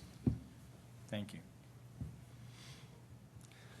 And, yeah, so that obligation is why we have that surplus in 2023. That's the primary driver for that. So our forecast model is built on the different components of the city's budget. So personal services is the largest component there. We split out salaries and other compensation, retirement, and then health and other fringe benefits. Our non-personal equipment are all the supplies and materials and contractual services. We've got our citywide allocation, which are not necessarily department-specific and could be capital projects, transfers, reserves we might be setting aside on an annual basis. And then we have this sort of spot down below for committed additions, so we want to keep track of, if we're spending a lot of capital dollars, one-time money to construct new facilities, but they have an ongoing cost component, we need to capture that in our 5-year forecast. And so it's become more significant even more recently with the passage of Measure T, which is great for our public infrastructure, but those are going to come with some pretty significant cost to operate the new fire stations, the police training center, things of that nature. So we want to make sure we capture that as part of our committed obligations, or committed additions down at the bottom. So one of the also... Can you go yes. back to that prior Sure. slide? Yeah. What's the significant change there that happened from 1819 that moved it from 1.5 billion down to 1.2 billion? I see the Yeah. citywide expenses drop significantly. Yeah. And this is also somewhat meaningful, again, just earlier discussion about retirement expenses as a percentage of this general fund. And all of a sudden, we go from 1.5 billion to roughly 1.2 or 1.3 billion. It looks like we're blowing up the budget when maybe our expense line is somewhat stable. Well, so that $1.5 billion includes all the carryover money from the previous year. So we have a lot of projects and programs that are on that span fiscal years, and so they're one-time money, but maybe are carried forward from year to year until that project is done. And so that is the fund balance or the carryover from the previous year, not new money. So it's part of our expenditure budget in 1819, but those aren't ongoing dollars. So, but you're right, so when we do our forecast, we're looking, so in 1920 onward in this document, we're only showing what the ongoing costs are and the ongoing revenues are, so if you look at, so that line item there that says retirement, that amount there is that 334, the 351, that's about 27 to 28% of our general fund contribution over that 5-year period. That's that stable portion that I was talking about earlier. So now, but if you were to compare that retirement amount with the bigger denominator of the carryover fund balance, that's why that chart earlier had a percentage of about 22%, is because when you look at it on an adopted budget base, our adopted budget has all of the one-time reserves still sitting there, all the fund balance carryover still sitting there, which is not necessarily an ongoing to ongoing comparison. The forecast here from the forecasted year ongoing is always going to be an ongoing look. I think that makes it harder. Okay, so I'm a finance guy, and I'm trying to put this also somewhat in layman's terms so I understand this. If I go back to the graph that you showed earlier, which was slide 11, and you're showing, look, it's been fairly stable to some extent in the last several years. This is as of 1920. I would imagine that now all of a sudden it's going to blow out again, and it's going to start a sharp acceleration in terms of retirement expenses as a percentage of the budget. It probably won't, because we are always going to retire. We're always going to rebudget on a given year a couple $100 million of continuing projects and reserves. So if you look at those line items that says, let's see if I can get it there. That says citywide. And so in 1819, you've got a $268 million for citywide. You've got $39 million for capital. You've got earmarked reserves of $131. A lot of that are one-time monies that will be, a portion of which will again be rebudgeted into the following year. So our adopted budget is always going to look bigger than what our forecast numbers are, because that adopted budget includes one-time resources. Okay, So, and I so hear don't what you're think saying. it'll be What I'm trying to get to is that when we have these broad discussions about how the pension expenses are blowing up the general budget, but then you have these one-time expenses that come and go or can change drastically, it distorts significantly the pension liability as a percentage of the general fund. Yeah. It is always, yeah. So that line, let me see if I can go to that relatively quickly. So what you're saying is, and I'm not a finance guy, but is that this is the forecast. Maybe in the future, not for the city, but for the board, will be helpful if you have it. Have the forecast, but then another line below that say what are the one-time year numbers of the expenses, so that we can compare apples to apples every year. Otherwise, you know, one of the things that I do as managing this office is I try to keep informed of what's happening across the state, the nation, and our peers. And so I read a lot of articles about general fund, and so that may be one of the reasons why when I read about San Jose, that number fluctuates sometimes from what you said this morning, right, on the other slide, about 22.4 to sometimes 27, 28, or 29%. And so I'm assuming it may be related to those kind of numbers, and so that makes it harder for the board. I think what you said this morning was, when you look at it on a 5-year basis, it's going to be pretty much across the board, about 27, 28%. But it may be helpful in the future if, I don't know if you had those, when you have those numbers, but to add another line that said, yeah, it's 1.2 billion for 2019-20, but then we have this 1 year numbers that makes it 1.51 billion. And so that way, you know, okay, so now we understand, but it's hard this way because we don't know. And then when we have discussions at the city level, or even with the working solutions group, we're going to be able, it's going to be critical that we are able to speak about apples to apples. Otherwise, it's going to make it harder to come to some sort of a recommendation that will make sense. Sure. What I do want to point out here is that this chart always includes, this is our total adopted budget for that fiscal year. So it's always going to include, this is always an apples to apples comparison, because this also includes the one-time numbers resource, right? So it's if you want to look what if the city's budget, how much our retirement costs, this is where you go to see it. So any given year, here's what our budget is for the entire city budget and the percentage that is related to retirement.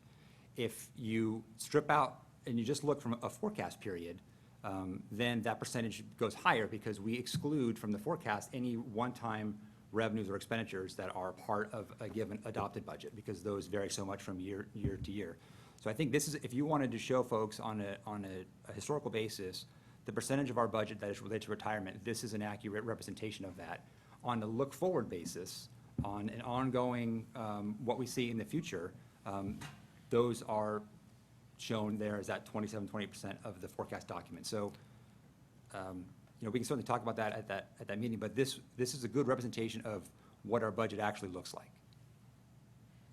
Right, and I But get that. it's not gonna- And what I'm trying to say, though, is that one-time items significantly skew what this looks like. If your one-time items are varying so greatly, it's going to have an impact on how this looks. And it could provide a very misleading message to the community. And this is what we, as a board, have to contend with. One of the many things that we have to contend with when we're talking about our stakeholder outreach and the job that we're doing. On that same note, this came to my mind also, talking about expenses and what Vince just said. Did you compare our present medical disability process to the proposed city medical panel of disability, the cost? No. Well, to me, that would be a significant increase. I don't think I'm familiar enough with that Well, I process. mean, when I looked at all this, I said, wow, you must have, because that's a significant cost. So I hope you'll look at that, because to me, it will be some significant numbers of increase if it went to the city's proposed disability panel, as opposed to the one we have. Proposed disability panel.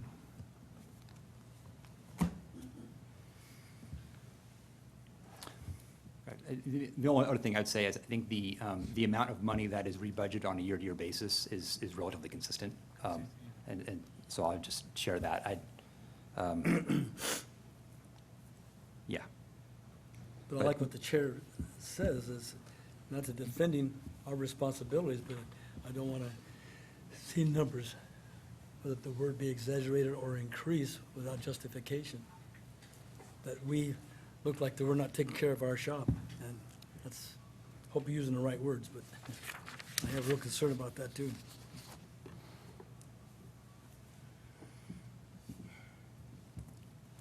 Yeah, I almost feel that we're just almost talking past each other a little bit there, so I don't know if there's a bigger discrepancy than, but I don't maybe have a way to kind of get us there. But I understand that, you know, if you were to overlay that graph, I think what you would see is, go back here again, right? So you would see here, you would have this would be the adopted budget, and then the forecast amount of ongoing to ongoing, that curve would be higher, right? So the forecast amount is always going to be higher than the 22 point than the adopted, because the adopted is always going to have all your carryover expenses. So the bigger denominator for the adopted budget has that percentage be lower.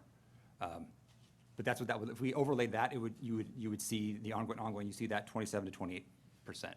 And I only point that out because when you look back historically, I have no idea what those one-time expenses were. Maybe there weren't many expenses, maybe there were significant expenses, and if you strip them out and use a more normalized budget, taking out one-time items, it may look different. I don't know. It would probably be higher, right? So if you stripped out the one-time expenses, that percentage would go up. And it may absolutely be higher, it may also be a flatter line, and that's what I'm not clear on. Okay. I think we can go back and see if it produced that chart. Yeah. And again, you mentioned at some point you were gonna get to at least some sort of a number that is outside the general fund, that is also used from special funds to make retirement contributions, right? Right. So here is a slide that does show that. So here is what we produce in our forecast book that has all of the forecasted amounts and the contribution rates that we take from Chiron and translate that a little bit based on, we have a little bit different of payroll assumptions. We have to budget all of our vacant positions, so we do a little bit of a translate between the dollar figures that the board has and what we include in the budget, but this is what it comes out to. So we have for the both plans here, we show what the normal cost is for tier 1 and the percentage applied to salary for that. We have the tier 2 showing the same amount. We show the unfunded actuarial liability as a dollar amount because that is the obligation of the city. We don't show that as a percentage of pay, nor actually do we budget it that way. We actually budget. We don't budget the unfunded actuarial liability solely against tier 1 employees. We actually spread that out amongst our employees. That was a new thing for 1920. And then we have it there, same for fire, where we have the tier 1, the tier 2, the unfunded actuarial liability, and the OPEB contribution there shown by retiree healthcare. So of the total amount that is contributed, so we have the total amount for the city in 1920 was for the forecast was $429.7 million. I see. For police and fire, it's $217 million, which represents about 50% of the total obligations for the city, but is about 65% of the general fund contributions, because police and fire are primarily general funders. I think they're almost all general fund funded. So that's kind of how these contributions impact the city. So a total amount of $270 million, which is 50% of all obligations. Yeah, question?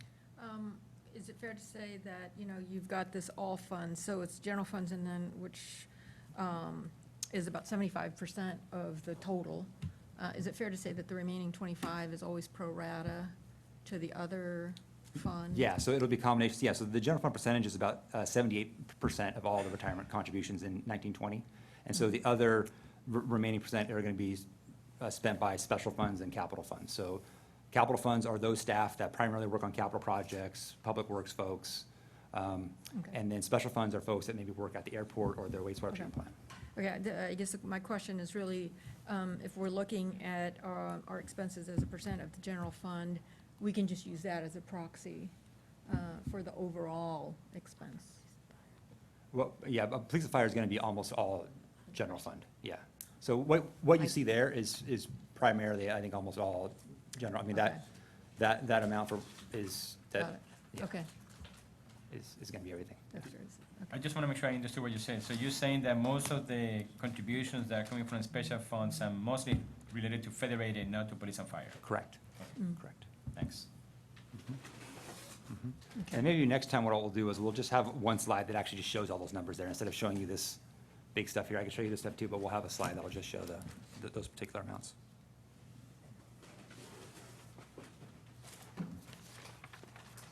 And then just to close us up here, we have our key dates coming forward just for your information. We're gonna release our next forecast at the end of February, followed then by the mayor's March budget message, which has a public hearing in the middle of March.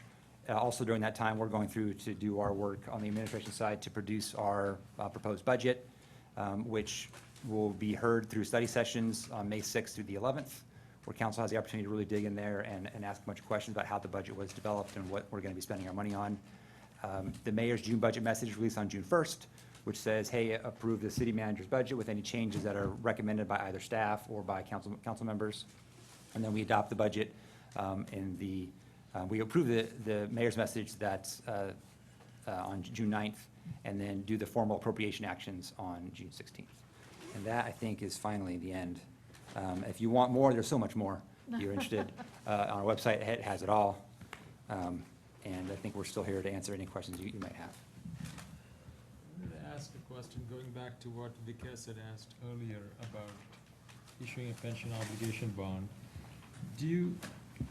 What do you think the rating agencies would say about that? If you, basically, the obligation is not changing, you're just going from one. They're column not big to- fans. They're not big fans. Why is that? Uncertainty of return? Yeah, Yeah. yeah, and because over time, to the extent that you don't produce a rate of return greater than the borrowing cost, you just exacerbate the unfunded liability. So while the city has fixed its cost, you haven't fixed your unfunded liability. Because if we issue it 3.5, 4, and your rate of return is 2, or less, it just, over time, it can exacerbate the problem.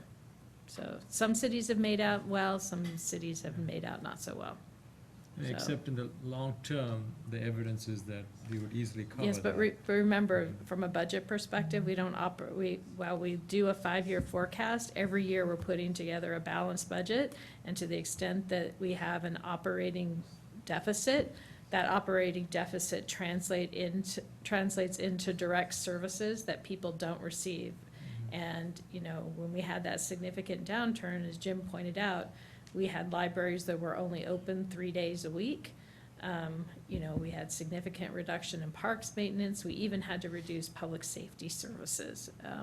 And so I don't think people want to go back to that kind of a situation. So it's a delicate balancing act. So, and as the council member pointed out, if the council wants us to explore that, ultimately, we'll clearly bring back, the analysis for the council to consider.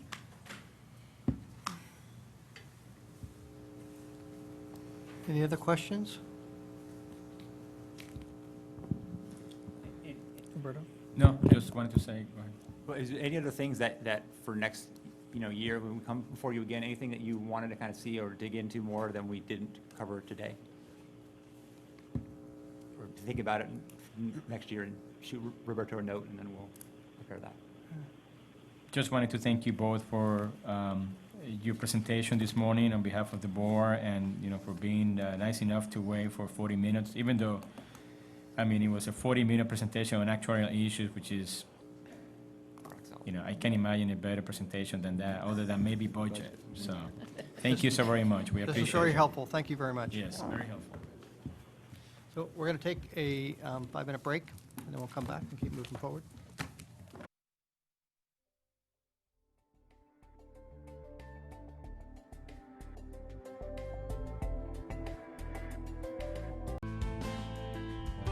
Get back on track here. Picking up where we left off, we're going to go to 4E, discussion on purchasing access to Chiron's educational tools for trustee use. So, Mr. Chair, thank you. This item was discussed to some extent at your last board meeting, and your board requested to bring this item back for discussion. At the time that it was first addressed, last time, the information provided by Chiron was based on the possibility that whatever tool, if it's elected to be used for trustees, the startup cost was going to be split between the two boards. Federated had elected not to pursue that kind of tool for the trustees, so that would change a little bit the cost associated with it for this board. But with that said, I'll turn it over to Bill so he can speak not only about the cost, but what exactly the tool is all about. Yeah, so the tool is a web-based version of our projection model. And so trustees or staff or whoever is permitted to access the tool would get a login with a password based on their email address. And then they could access that tool online and run their own scenarios, look at different situations. We'd have to determine what trustees could vary, because, you know, each time we come, we put whatever policy decision you're thinking about at the top and have controls for that. This would need to be more fixed. So you would be able to certainly change investment returns, probably have like the discount rate change. And we could talk about, you know, maybe a couple other items that you want to routinely look at. And so the fees would be $5,000 to set it up initially and get you all set up to access it. And then we charge $500 a quarter to maintain it and maintain updates, and that pays for each time we do evaluation, then we update the tool with the latest information. So you get an annual refresh on that. But during the year, you're able to look at what your investment returns are and so far and plug that scenario in and see an approximation of where things are going. Bill, how many clients request this? It varies. I don't have numbers right now on how many have it up, but there are various reactions. Some clients don't want trustees to have access to that tool and don't want to see it, and others want to get in and really explore and play with it. And so, you know, we're set up to just kind of fit whatever your needs are for that. Jid, do you have a question? How much is it? It's $5,000 to set it up. It's $500 a quarter, so $2,000 annually. This was a cost considered to be shared with Federated. Federated chose not to move forward, so the entire cost would be borne on our board, placed on our board. It's my understanding, I think only one trustee requested this, but I don't know if there's others that are interested in this, and if it's a prudent use of our funds. I think it doesn't seem like a big cost. And we can try it for a year and see if we understand, you know, what's happening a bit more. I mean, it's a big part of our responsibilities, I guess. Mm-hmm. Okay. Other thoughts around it? Yeah, can I add something, Mr. Chairman? Absolutely. I have the privilege of being on the governance committee, and one of the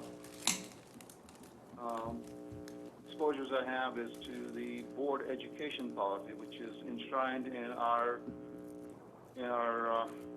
governance policies. And really the education policy says that we should provide to the trustees opportunities to gain knowledge and understanding of all the major facets of overseeing our public pension plan. And in that policy, 12 items are listed: asset allocation, actuarial principles, and lots of others.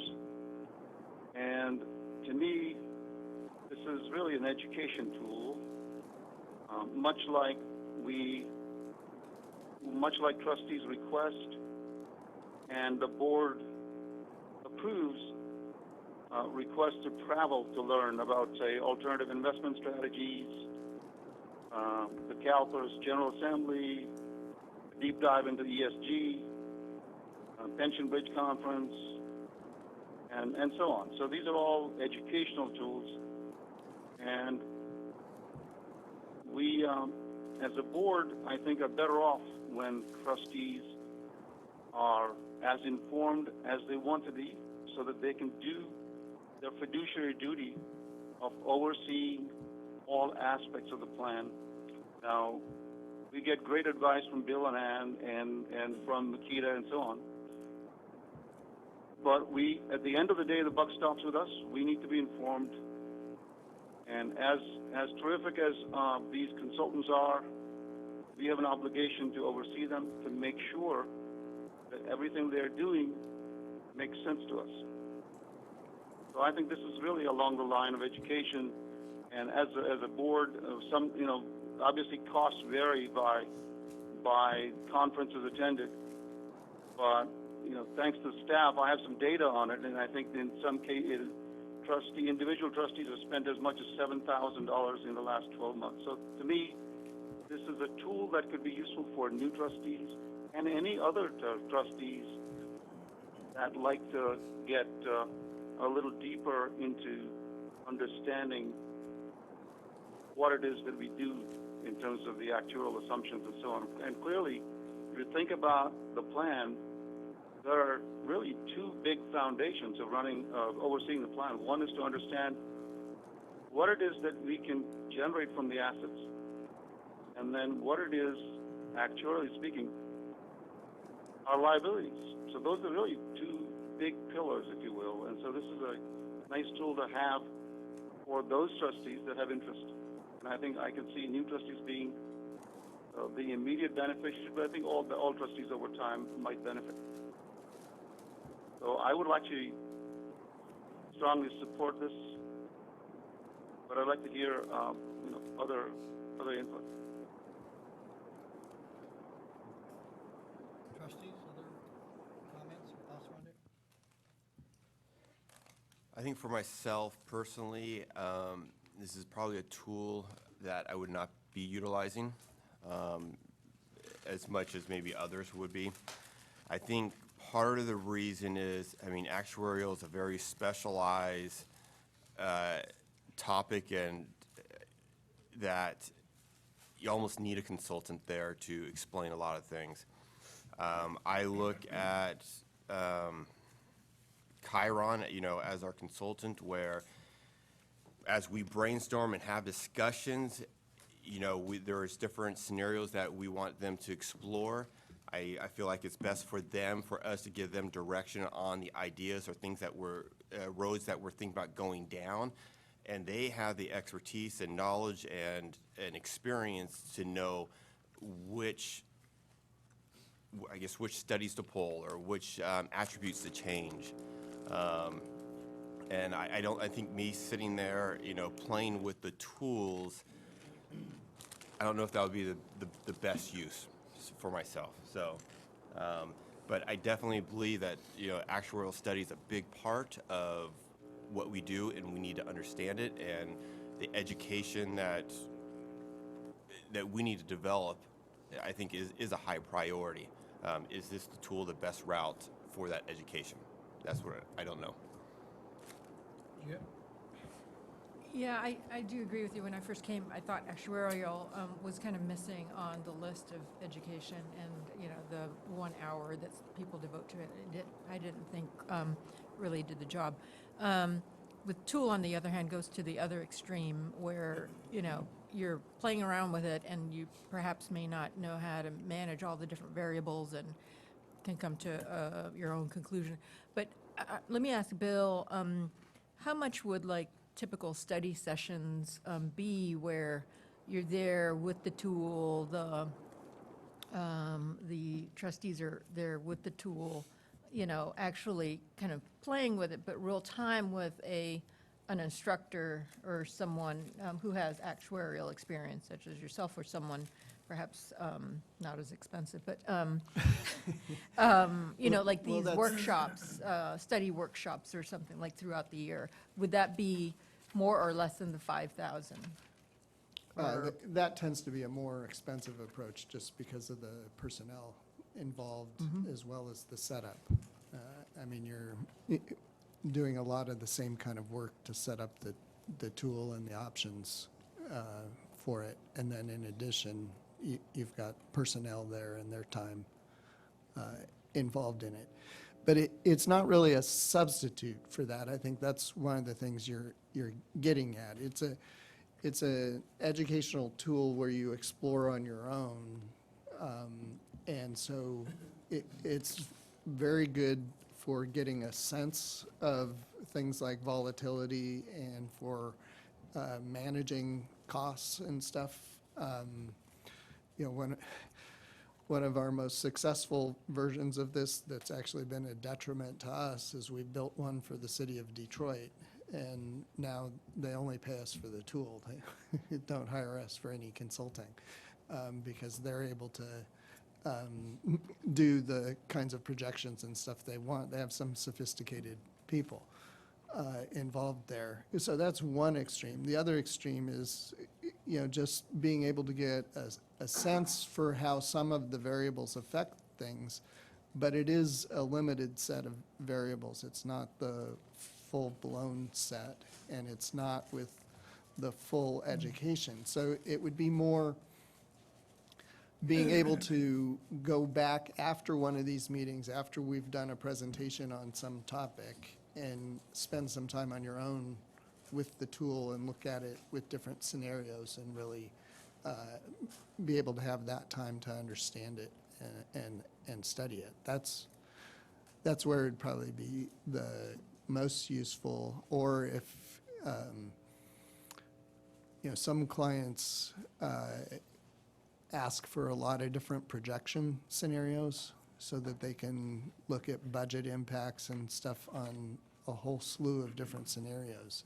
And this tool is great for them because they can just run those on their own and get them very quickly. I struggle a bit with this. In one sense, I hear the merits of having this to help you from an educational perspective and see how they interact with each other as you change certain variables. Part of my concern is, where do we stop? As trustees, we also have a responsibility for setting the strategic asset allocation.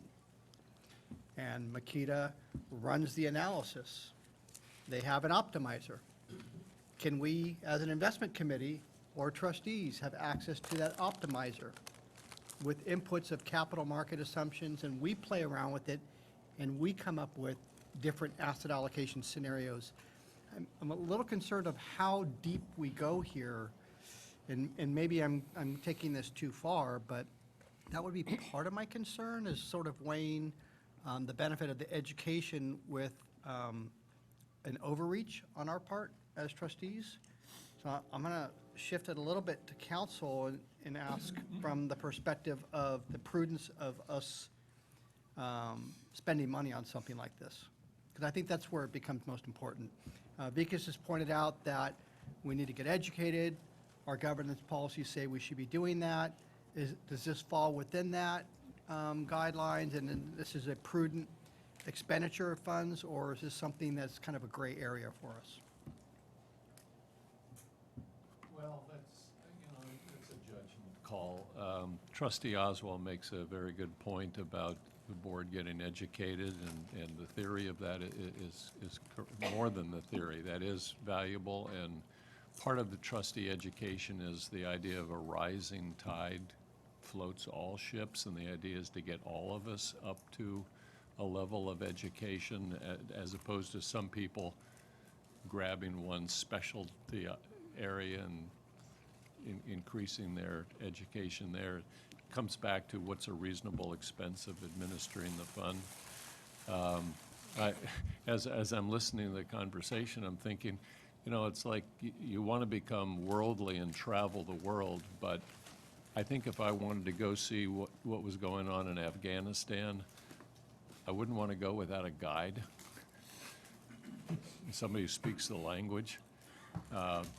In the actuarial world, Bill Hallmark is our guide and our translator. And I think getting in depth into the back alleys of Afghanistan might only just get us into trouble. I'm not sure it's a, listen, could we justify it? It itself is not a huge amount of money. You would pay that much money to go to a conference or have a couple of people go to a conference. But when you go to a conference, it's not self-study. You're drawing on the expertise of other people who are experts in their field, and you're exchanging ideas with others. You're not sitting in your own room tinkering with capital markets projections and optimizers and things like that. It's very interesting. I did hear, if I can say, Mr. Chairman, an interesting comment from our city council member who said that from their perspective, they're actually more interested in reducing the expenses of the pension operation than they are in rolling the dice, taking on more risk and increasing revenues that way. I thought that was kind of a telling remark, and I'm not one, I think we're independent. I'm not one to say, well, just because the plan sponsor says something. But I think we need to spend some time analyzing the optimization of the expenses that we do incur. And this is an expense that seems to be of interest to one or two trustees, but not to the trustees generally. We had a trustee who's no longer on the board that spent a lot of time with Bill last year and the year before, taking a lot of time. I don't know if it was build time or non-build time, but when we have kind of one-offs with individual trustees and we put the consultant in a position of having to be responsive to one or two trustees as opposed to the board generally, it raises some issue for me, and I think it raises an issue, spoken or unspoken, admitted or not, by our outside consultants. If we make this tool, as we say, available for your home shop, like a bandsaw or something like that, it has to come with operating instructions. And invariably, if you look at operating instructions like I do on machinery, you have questions. You're going to have a hotline. Who are you going to call? You're going to call Bill. You can call Andy and say, hey, how does this, I can't quite get this piece here up to work. How do you do that? And so that's a long way around of saying, on balance, I would take a pass on this as an opportunity and an expense for the system. If the board wants to go this route, okay. But I'm not sure it has the bang for the buck. And it does create some of these other issues with our consultants, I think, that we ought to be mindful of.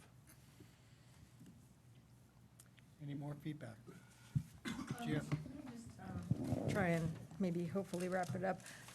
I think Vicas does make a good case, but I would think that if you wanted to purchase this tool, it has to be spread out over more than one trustee who has interest in using it, and there has to be some demonstrated activity in that tool over several trustees to make it worthwhile. I also think that if maybe we go towards a situation where we give, a budget for trustees that, they cannot exceed that budget, and this is part of that budget. Like, let's say hypothetically, it's $3,000 or something per trustee per year to go to conferences or whatever. And that's like a big portion of that is going to be taken out from that tool, right? And using Bill's time is only going to exacerbate that personal budget.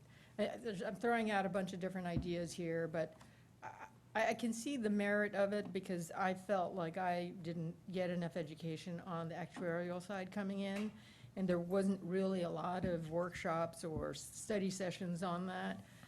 I thought that was missing. Everything's so heavily skewed towards investments and not a lot on actuarial, which is what defines, our discount rates and contributions. And so I do think that there's merit to that, but we need to watch if those dollars are going to be used effectively. Ms. Moore? So, I mean, I do see Vickers's point that there is value to understanding this more. I also see that maybe the consensus may be against it, but I was going to ask if can we get a trial for 3 months at a low charge. At a reduced cost, right? We buy it through Amazon. So that cost is not an issue, and, we can see that. Well, I mean, we can demonstrate the Excel version of the tool and give you a flavor for it, but the cost we incur is converting that Excel tool to something that you can access on the web. And so that's where we'd have to charge is to make that conversion cost. So I'm going to make a proposal, not a motion. Franco, Just go real ahead. quick. As someone that if we had it, I would probably play with it. I would probably play with it once a year and be done with it. But what I've found is that we can sit here with Bill, ask him, can you change this, can you change that? He plugs it in and we can see the results. And as we did earlier today, we could simply say, can we get hard copies of those 2 scenarios? And he produces them. And I think that solves the same purpose without making the investment and everything else. As he can literally do it and then get it back to us. All right. So here's what I'm going to propose, and in prefacing this, I Mr. do want Chairman, to point Can I out, ask something else before we go to the proposals? well, I'm not making a motion, I'm just proposing something. So if you want to make a motion, you can when I'm done, but let me finish my comments first. Harvey's comments about trustee interactions with consultants was a challenge for us. And I did have to have a conversation with our CEO, with counsel about whether that was prudent or not. And this is an area that concerns me, that you're going to need some guidance as you start to use this tool. And now there becomes an increased cost of reaching out to the consultant and them having to bill us for that. I'm opposed to trustees going directly to consultants and requesting additional work, and I think this is an area that could make that happen. What I'm going to propose is, I think this is a really valid interest and desire. I would encourage, since we do have actually joint governance meetings that take place, to see if at a joint governance meeting you can convince Federated to join, and that way we can reduce the cost for police and fire. And if you can convince them, I'd support it. That would be one way of trying to be maybe a little bit more prudent on how we deal with this, given that there might be 2 or 3 trustees that are interested on the police and fire side playing with this tool. That's just a thought. Vikas, if you want to comment, if anyone wants to make a motion, happy to entertain that. I know. Vikas, are you there? Yep, I think there was some little glitch there, but I'm back here. Okay, so you missed my proposal, Vikas, but here's what I'll just summarize it quickly, is that we do have joint governance meetings with Federated. My suggestion is to bring this up at a future meeting, see if there's a way to convince Federated to participate in this. That way the cost is reduced for police and fire. It's not significant, but I'm just trying to be somewhat prudent, given the fact that there might be 2 or 3 trustees on the police and fire side at most that are interested in this. So I don't want to discourage it. I'm just trying to provide an avenue where maybe you can make that happen. That's a suggestion. If you want to make some comments or make a motion, feel free to do that now. All I want to say is that as trustees, we have to determine where we need the most improvement. I think for us to manage our responsibilities of oversight, we need to be as educated as we can be. Now, if an individual trustee chooses, say, to go to the Alternative Investment Strategies Conference and spends almost $5,000 on it, we don't consider that excessive, right? So we have, as trustees, a lot of latitude as long as it is related to the business of the plan. And as I said, understanding actuarial principles is probably 50% of the job of a trustee in terms of assets and liabilities. So if you think of the amount of money involved, it seems very consistent with what individually as trustees we can spend on any one or more conferences. If I went to a conference to learn about actuarial principles, most of the time there will be very little doing. I'll mostly be listening and watching. And if I remember what I learned a long time ago, you learn more by doing than by just listening and watching. And a conference like that would easily run $5,000, and we would have no trouble as a group in approving it. Most of these requests to travel we don't even discuss them. Okay, so Vikas, do you want to make a motion? So I would like Eswar, to, you want to make a I would motion? like to, Well, I was going to say, because do you want to wait and just follow up on what Vince said, the chairman said, in terms of trying to see if we can rope in Federated, and then come back. If they don't agree to it, then we can come back here and then move the motion. Did you hear that, Vikas? sure, I'm happy to wait, yeah. I mean, whatever, I'm happy to entertain any motion you want to make, so I'm not discouraging that. I just appreciate the open dialogue on this. I mean, I'm just saying, it may have a higher probability of carrying, so. I don't want to complicate matters. As you know, I work for the members of the plans, and I have 16 bosses, and 7 of those already told me they're not interested. So I'm just raising the issue on, I think what was proposed by the chair was very reasonable. I guess the question is, how is that going to be proposed to Federated?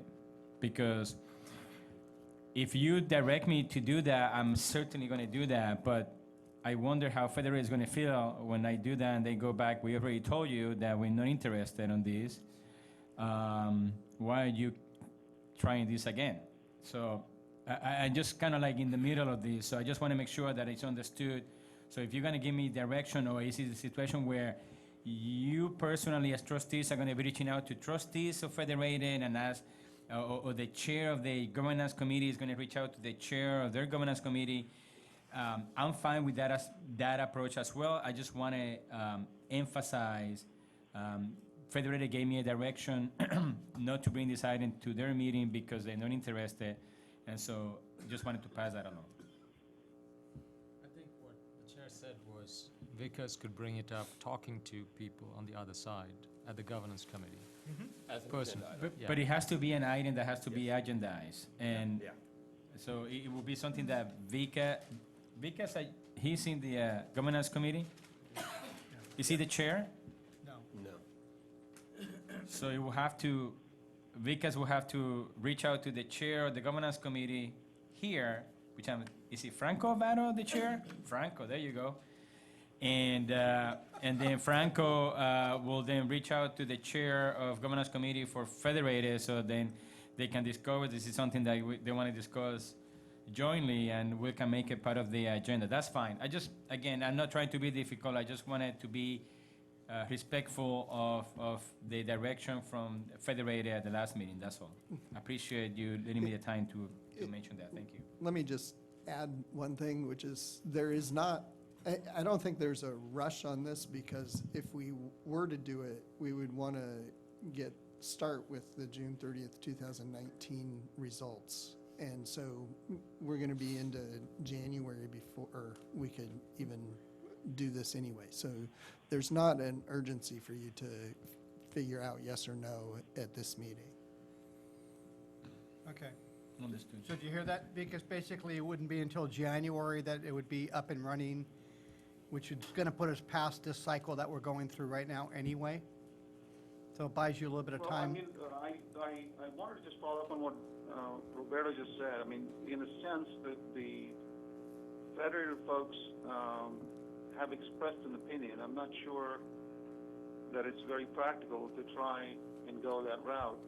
Either we do it as this board or we don't. I'm not following the what we could change by going to a board that has already opined on this matter. Did you have, no? Okay, so do you want to make a motion, Vika, so we can move this forward? So what I would like to do is I would like to make a motion to purchase this tool.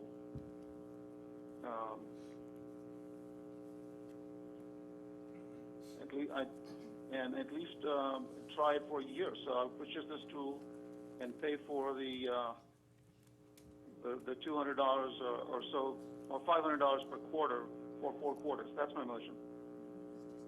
I'll second it. Okay, so we have a motion, we have a second by trustee Menon.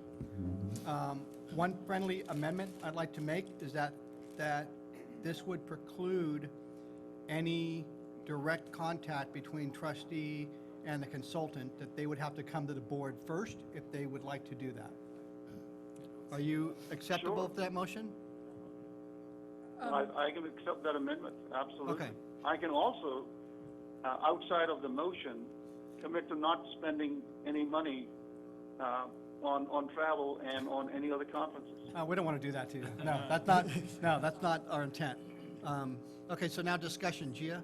Yeah, I would only kind of further amend it to say that this is revisited on an annual basis. Because, you know, as we roll off the boards, and we could be buying this tool where there are, you know, trustees that may not have any interest in doing this. Well, he only committed or asked for 1 year anyway, so we're okay with that.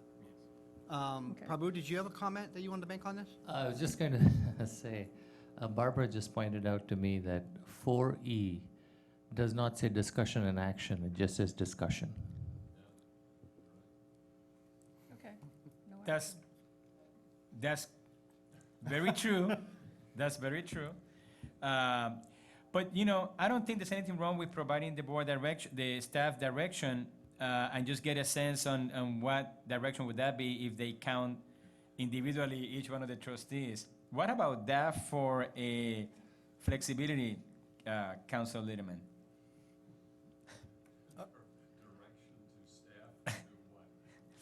To pursue this this approach. Okay, so apparently the agenda item is not set up correctly to actually take a vote, but let me do a straw man's poll. Yes, thank So you. you know where you're at, Vikas. Yes. I'll just go person by person. First, we know you made what could be a motion next month, and Vikas has supported it. If we go around, Gia, would you support it? Yes. Thank you. Dick? With your friendly amendment, yes. Okay. Andrew? With your amendment and the, it's a 1-year thing, then yes, I want to see it's going to be utilized. Okay, and I would support it. Nick? No. Okay, Franco? No. Okay. So looks like you might have enough to have this on the agenda as an action item next month and pass it. Yes, we will do that. Apologies, Trustee Oswald, that the description was missing action. So we will bring it back at the next board meeting. Thank you very much, everyone. Thank you for your direction. Okay. Thank you, Bill. Thank you, Bill. All right, I know that Trustee Santos has to get going. Do you want me to cover your Disability section? Committee, you're leaving. Well, I'm sorry? I want to do the disability committee meeting and leave. Okay, so we're going to jump to one item here on disability because Trustee Santos has to leave. That is agenda, I'm sorry that we're stumbling. 7.4. Thank you. As the psychiatrist said, next. Anyway, thank you. I apologize, I have to go to another meeting. We had a meeting, I see November meeting has been canceled, and we'll have one, of course, in December, Disability Committee, along with Drew, our staff, and our panel has done a great job. I do like to give some input to, of course, our union people and everyone else, people listening out there. Dr. Chairman is very, very strong in causation and examples, and I hope that the attorneys and the people that go to the applicants understand that. And we had a huge, really long last meeting on these issues because the paperwork doesn't say what Dr. Chairman wants. And our board listened very carefully, our panel. So that's just a little advice out there. The paperwork has to be in order, has to say those certain things, and it's just no time to come there and just hope it goes through. Those are the key words to it. So with that, I thank you, Mr. Chair. Okay. Any questions at all on disability? We'll accept the minutes from the August 5th, 2019 meeting. Thank you all. All right, let's go back and get through this. Of course, I thought was going to be a short agenda of the day. But probably one of the most important items on here is, well, first, item 4H, I'm going to defer to next month. We will be having our meetings with the CEO and CIO. That needs to be completed first before we have this item, so that'll be moved to December. I believe that Federated will likely pick this item up at their meeting. 4I, election of board chair. So we had a motion last month. I believe that motion was accepted by the candidate, which is trustee Andrew Gardner. I think at this point, we just are voting very simply on it, or is there some other process we need to go through? There's no process other than I just wanted to make you, Chair, and your trustees aware that your actual charter indicates that this vote is supposed to take place in December. I don't think there's anything wrong with taking vote in November, but I just wanted to make you aware of that. I think staff was thinking that since the nomination happened last month and the trustee Gardenier was very willing to accept the nomination, that therefore we didn't need to wait until December, we could do the voting today. But I just, other than wanting to make you aware of that, I don't know that there's a problem if they do it today rather than next month. If I may, Mr. Chairman, I think the appropriate thing to do, if you want to have the vote today, is to have a vote to waive the policy. Okay. And then have a vote on the election. All right. First, do I have a motion to waive the policy? Do I have a second? Okay. All in favor? Aye. Aye. Any opposed? Okay. Now, we did have Andrew accept, so he's supposed to do that Yay. officially this month, but he accepted it last month. I make a motion that Andrew become the board chair effective January 1st. Yes. Second. Second from trustee Griarty. All in favor? Aye. Great. Any opposed? You're not opposed, Andrew? You're in. All right. 2021, right? Yeah, right. 2020. Congratulations. That's Whoa. terrific. Congratulations, Andrea. Okay.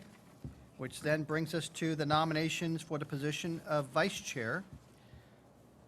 So as you might recall, our charter talks about having a member and an appointed person that serve opposite of each other. So we've got a member here. We would typically have an independent that would be selected as vice chair, looking for nominations I there. think that's pretty easy. Who's not here?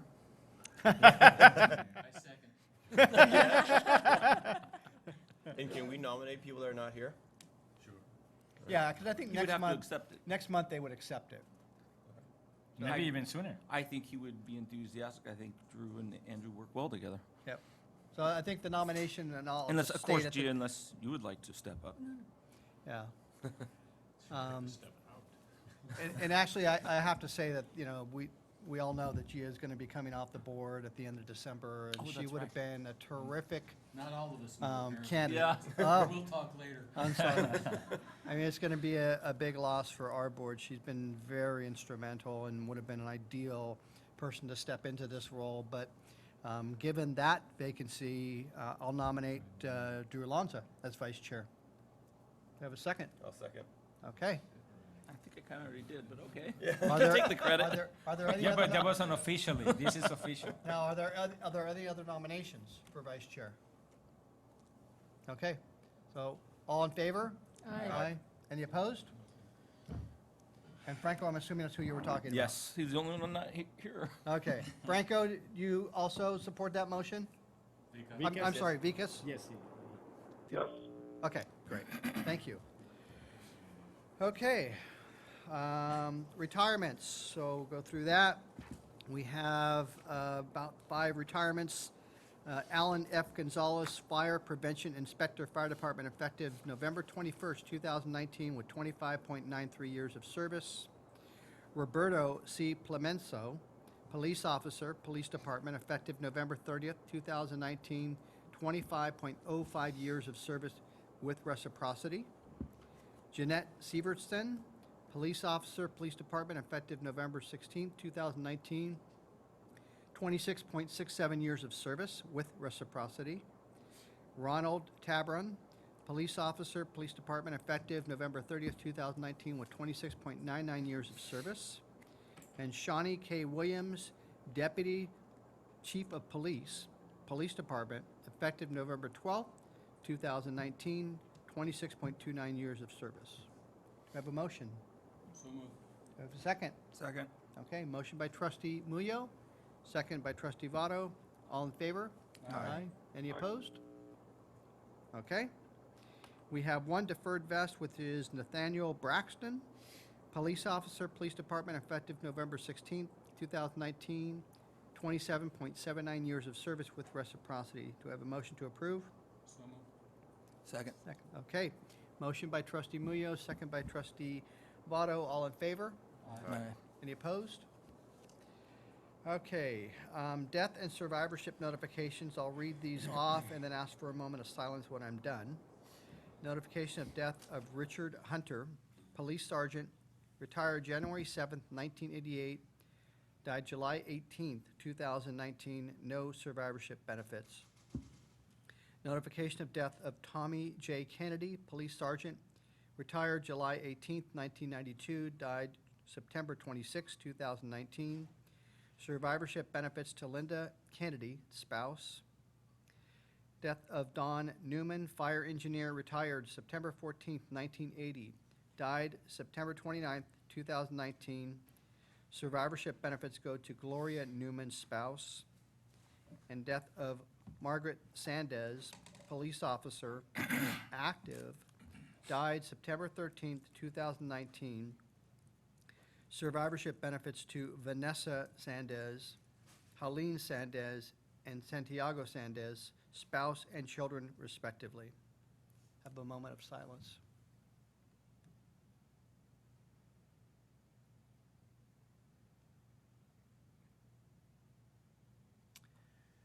Okay, thank you. Any individuals that are familiar with either those who have passed away or those who have retired that would like to make any comments?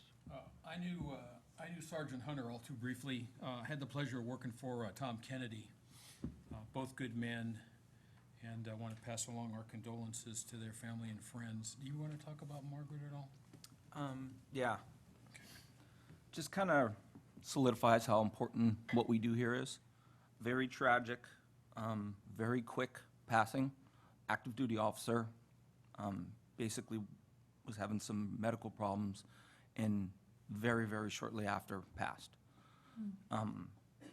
It's just the nature of the business that we do and what happens to all of us, so what we do here is really important. Okay.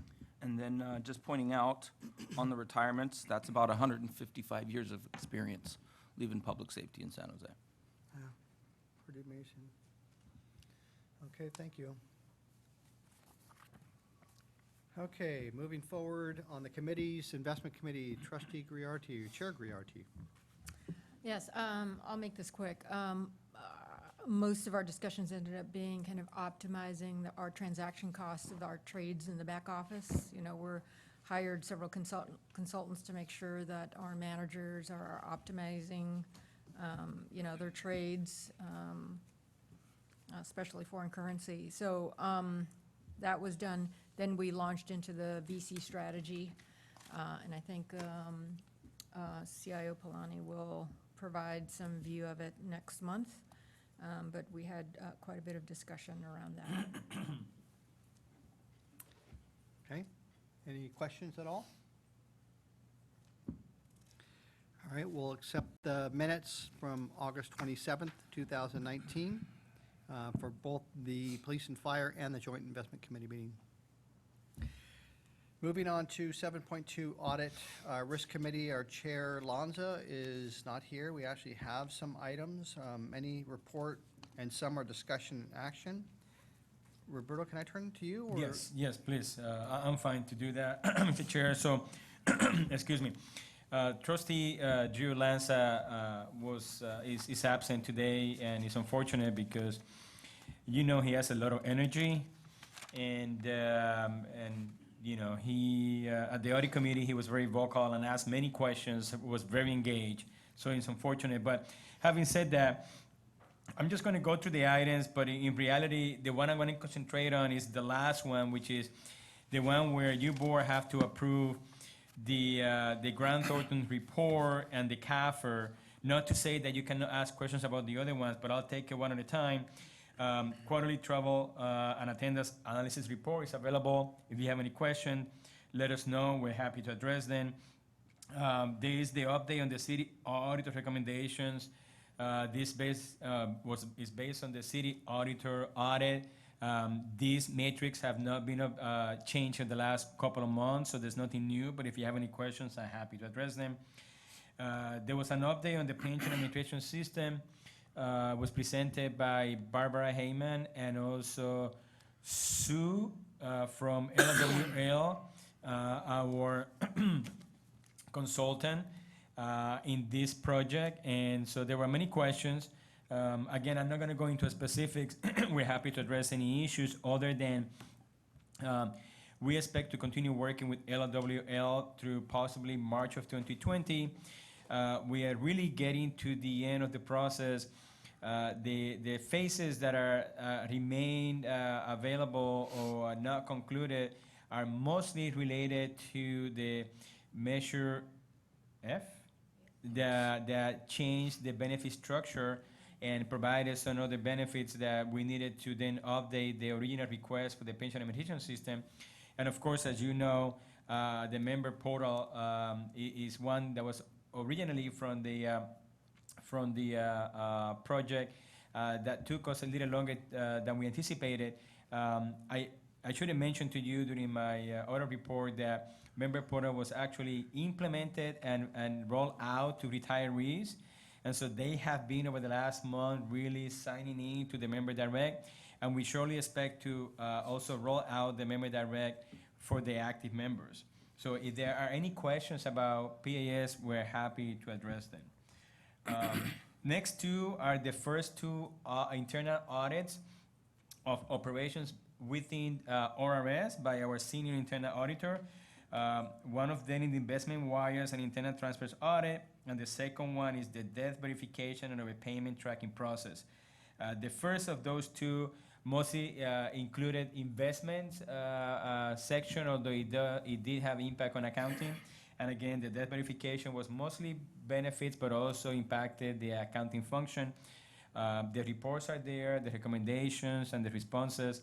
I'm happy to answer or address any questions that you board have. On that particular one, this is 7F, number one, on wires, just coming from the industry side that I come from, this is a really big deal in terms of having multiple eyes on something like this. It's where the greatest risk can come to an enterprise with respect to fraud. And We do have a system set up, it looks like, where there are several individuals involved, but they're all from the investment department. The auditor made a different recommendation, at least in the last step. Staff responded to that recommendation. It's my understanding in talking with Roberto that there was good discussion around this particular topic at the committee meeting. I'll probably circle back with the chair of the committee, Drew Lonzo, who's not here, to discuss that a little bit further. That's my only area of making sure that we're being as prudent as possible.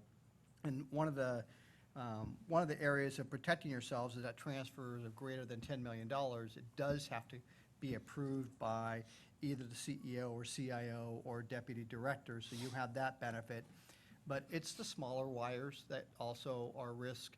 And not only that, but fraud with request for wires is extremely high. As we know, there's a lot of phishing that goes on, and making sure that the wire ends up in the right place is another important factor. So, I just want to make sure we pay great deal of attention to this.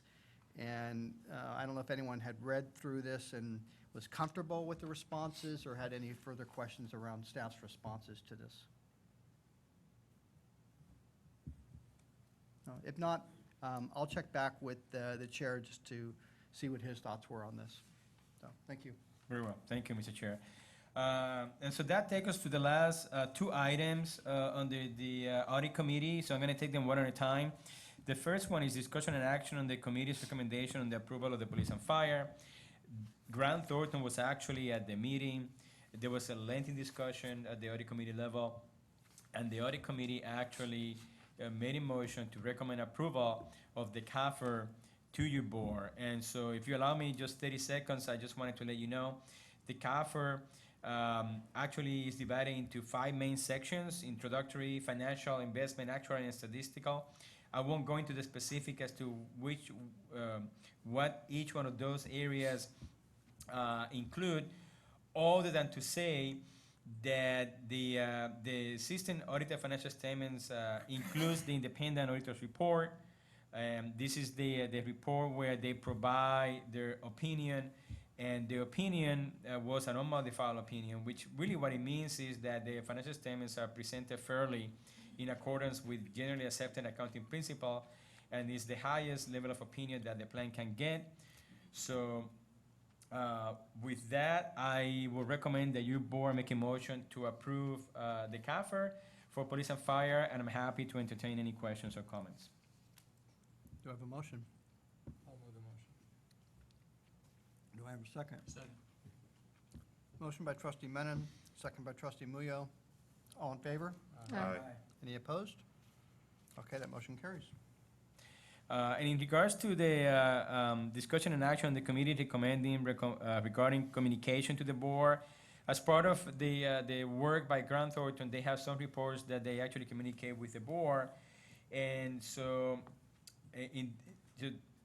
please know, in this particular year, over the last couple of years, there have been some GASB pronouncements that we have to implement in the implementation of the CAFR. That was not the case for this fiscal year ending through June 30th, 2019.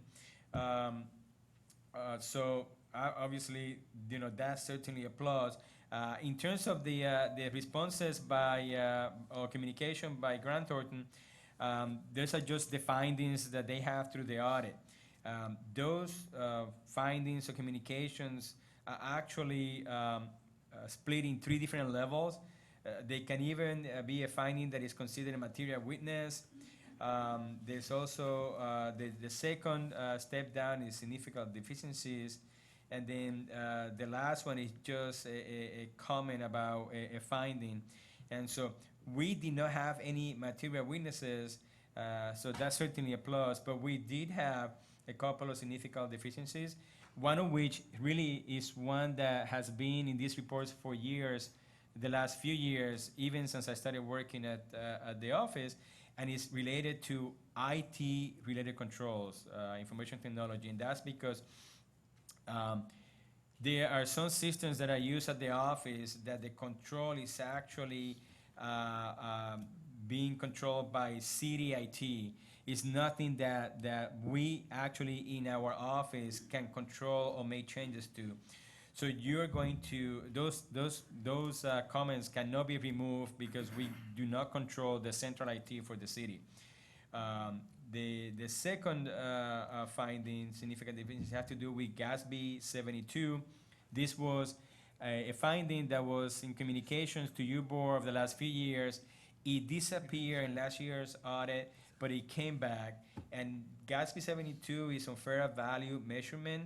It's really a way that when you actually record the assets of the plan, there are 3 levels that you have to record those assets, and the levels are based from the most liquid, where the fair value is publicly available, to the less liquid and where measurement of value is less publicly available.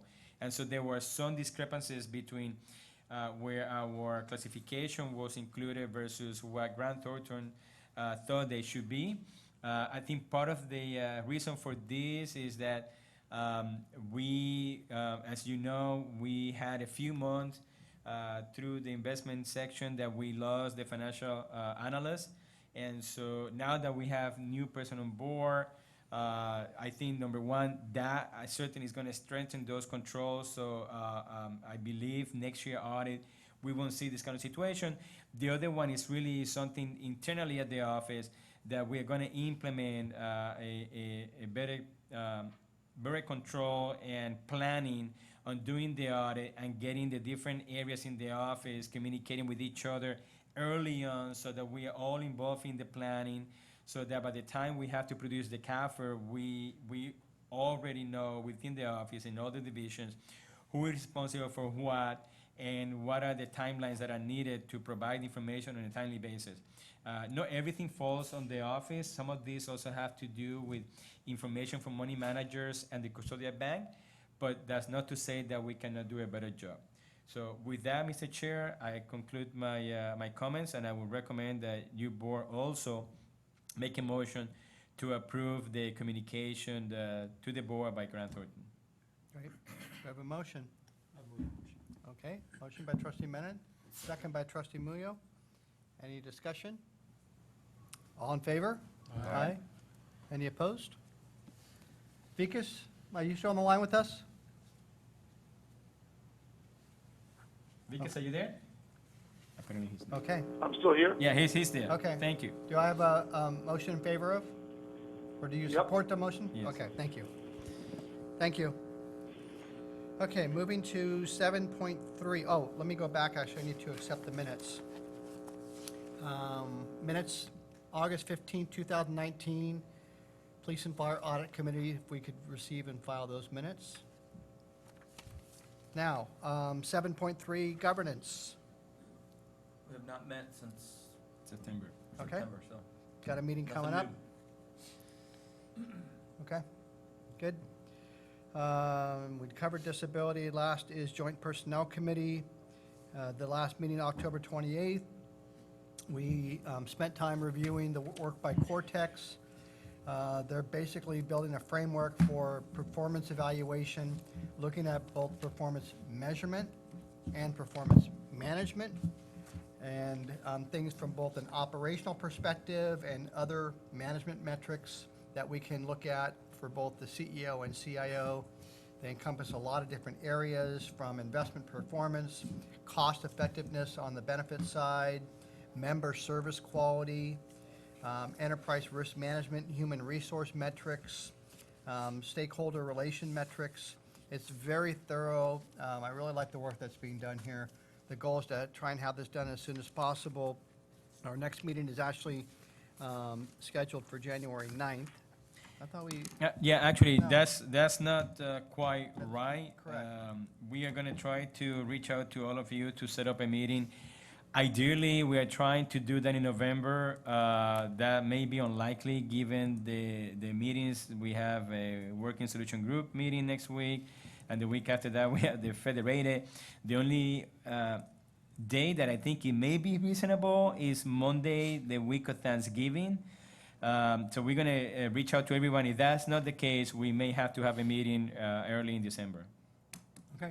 Thank you. Yeah, and the goal is to see if we can get this wrapped up. We have a deadline. I don't know if it's necessarily a hard deadline that we have to try and respond to the grand jury's report on how we're evaluating metrics and being more specific on that. So that's what we're targeting for.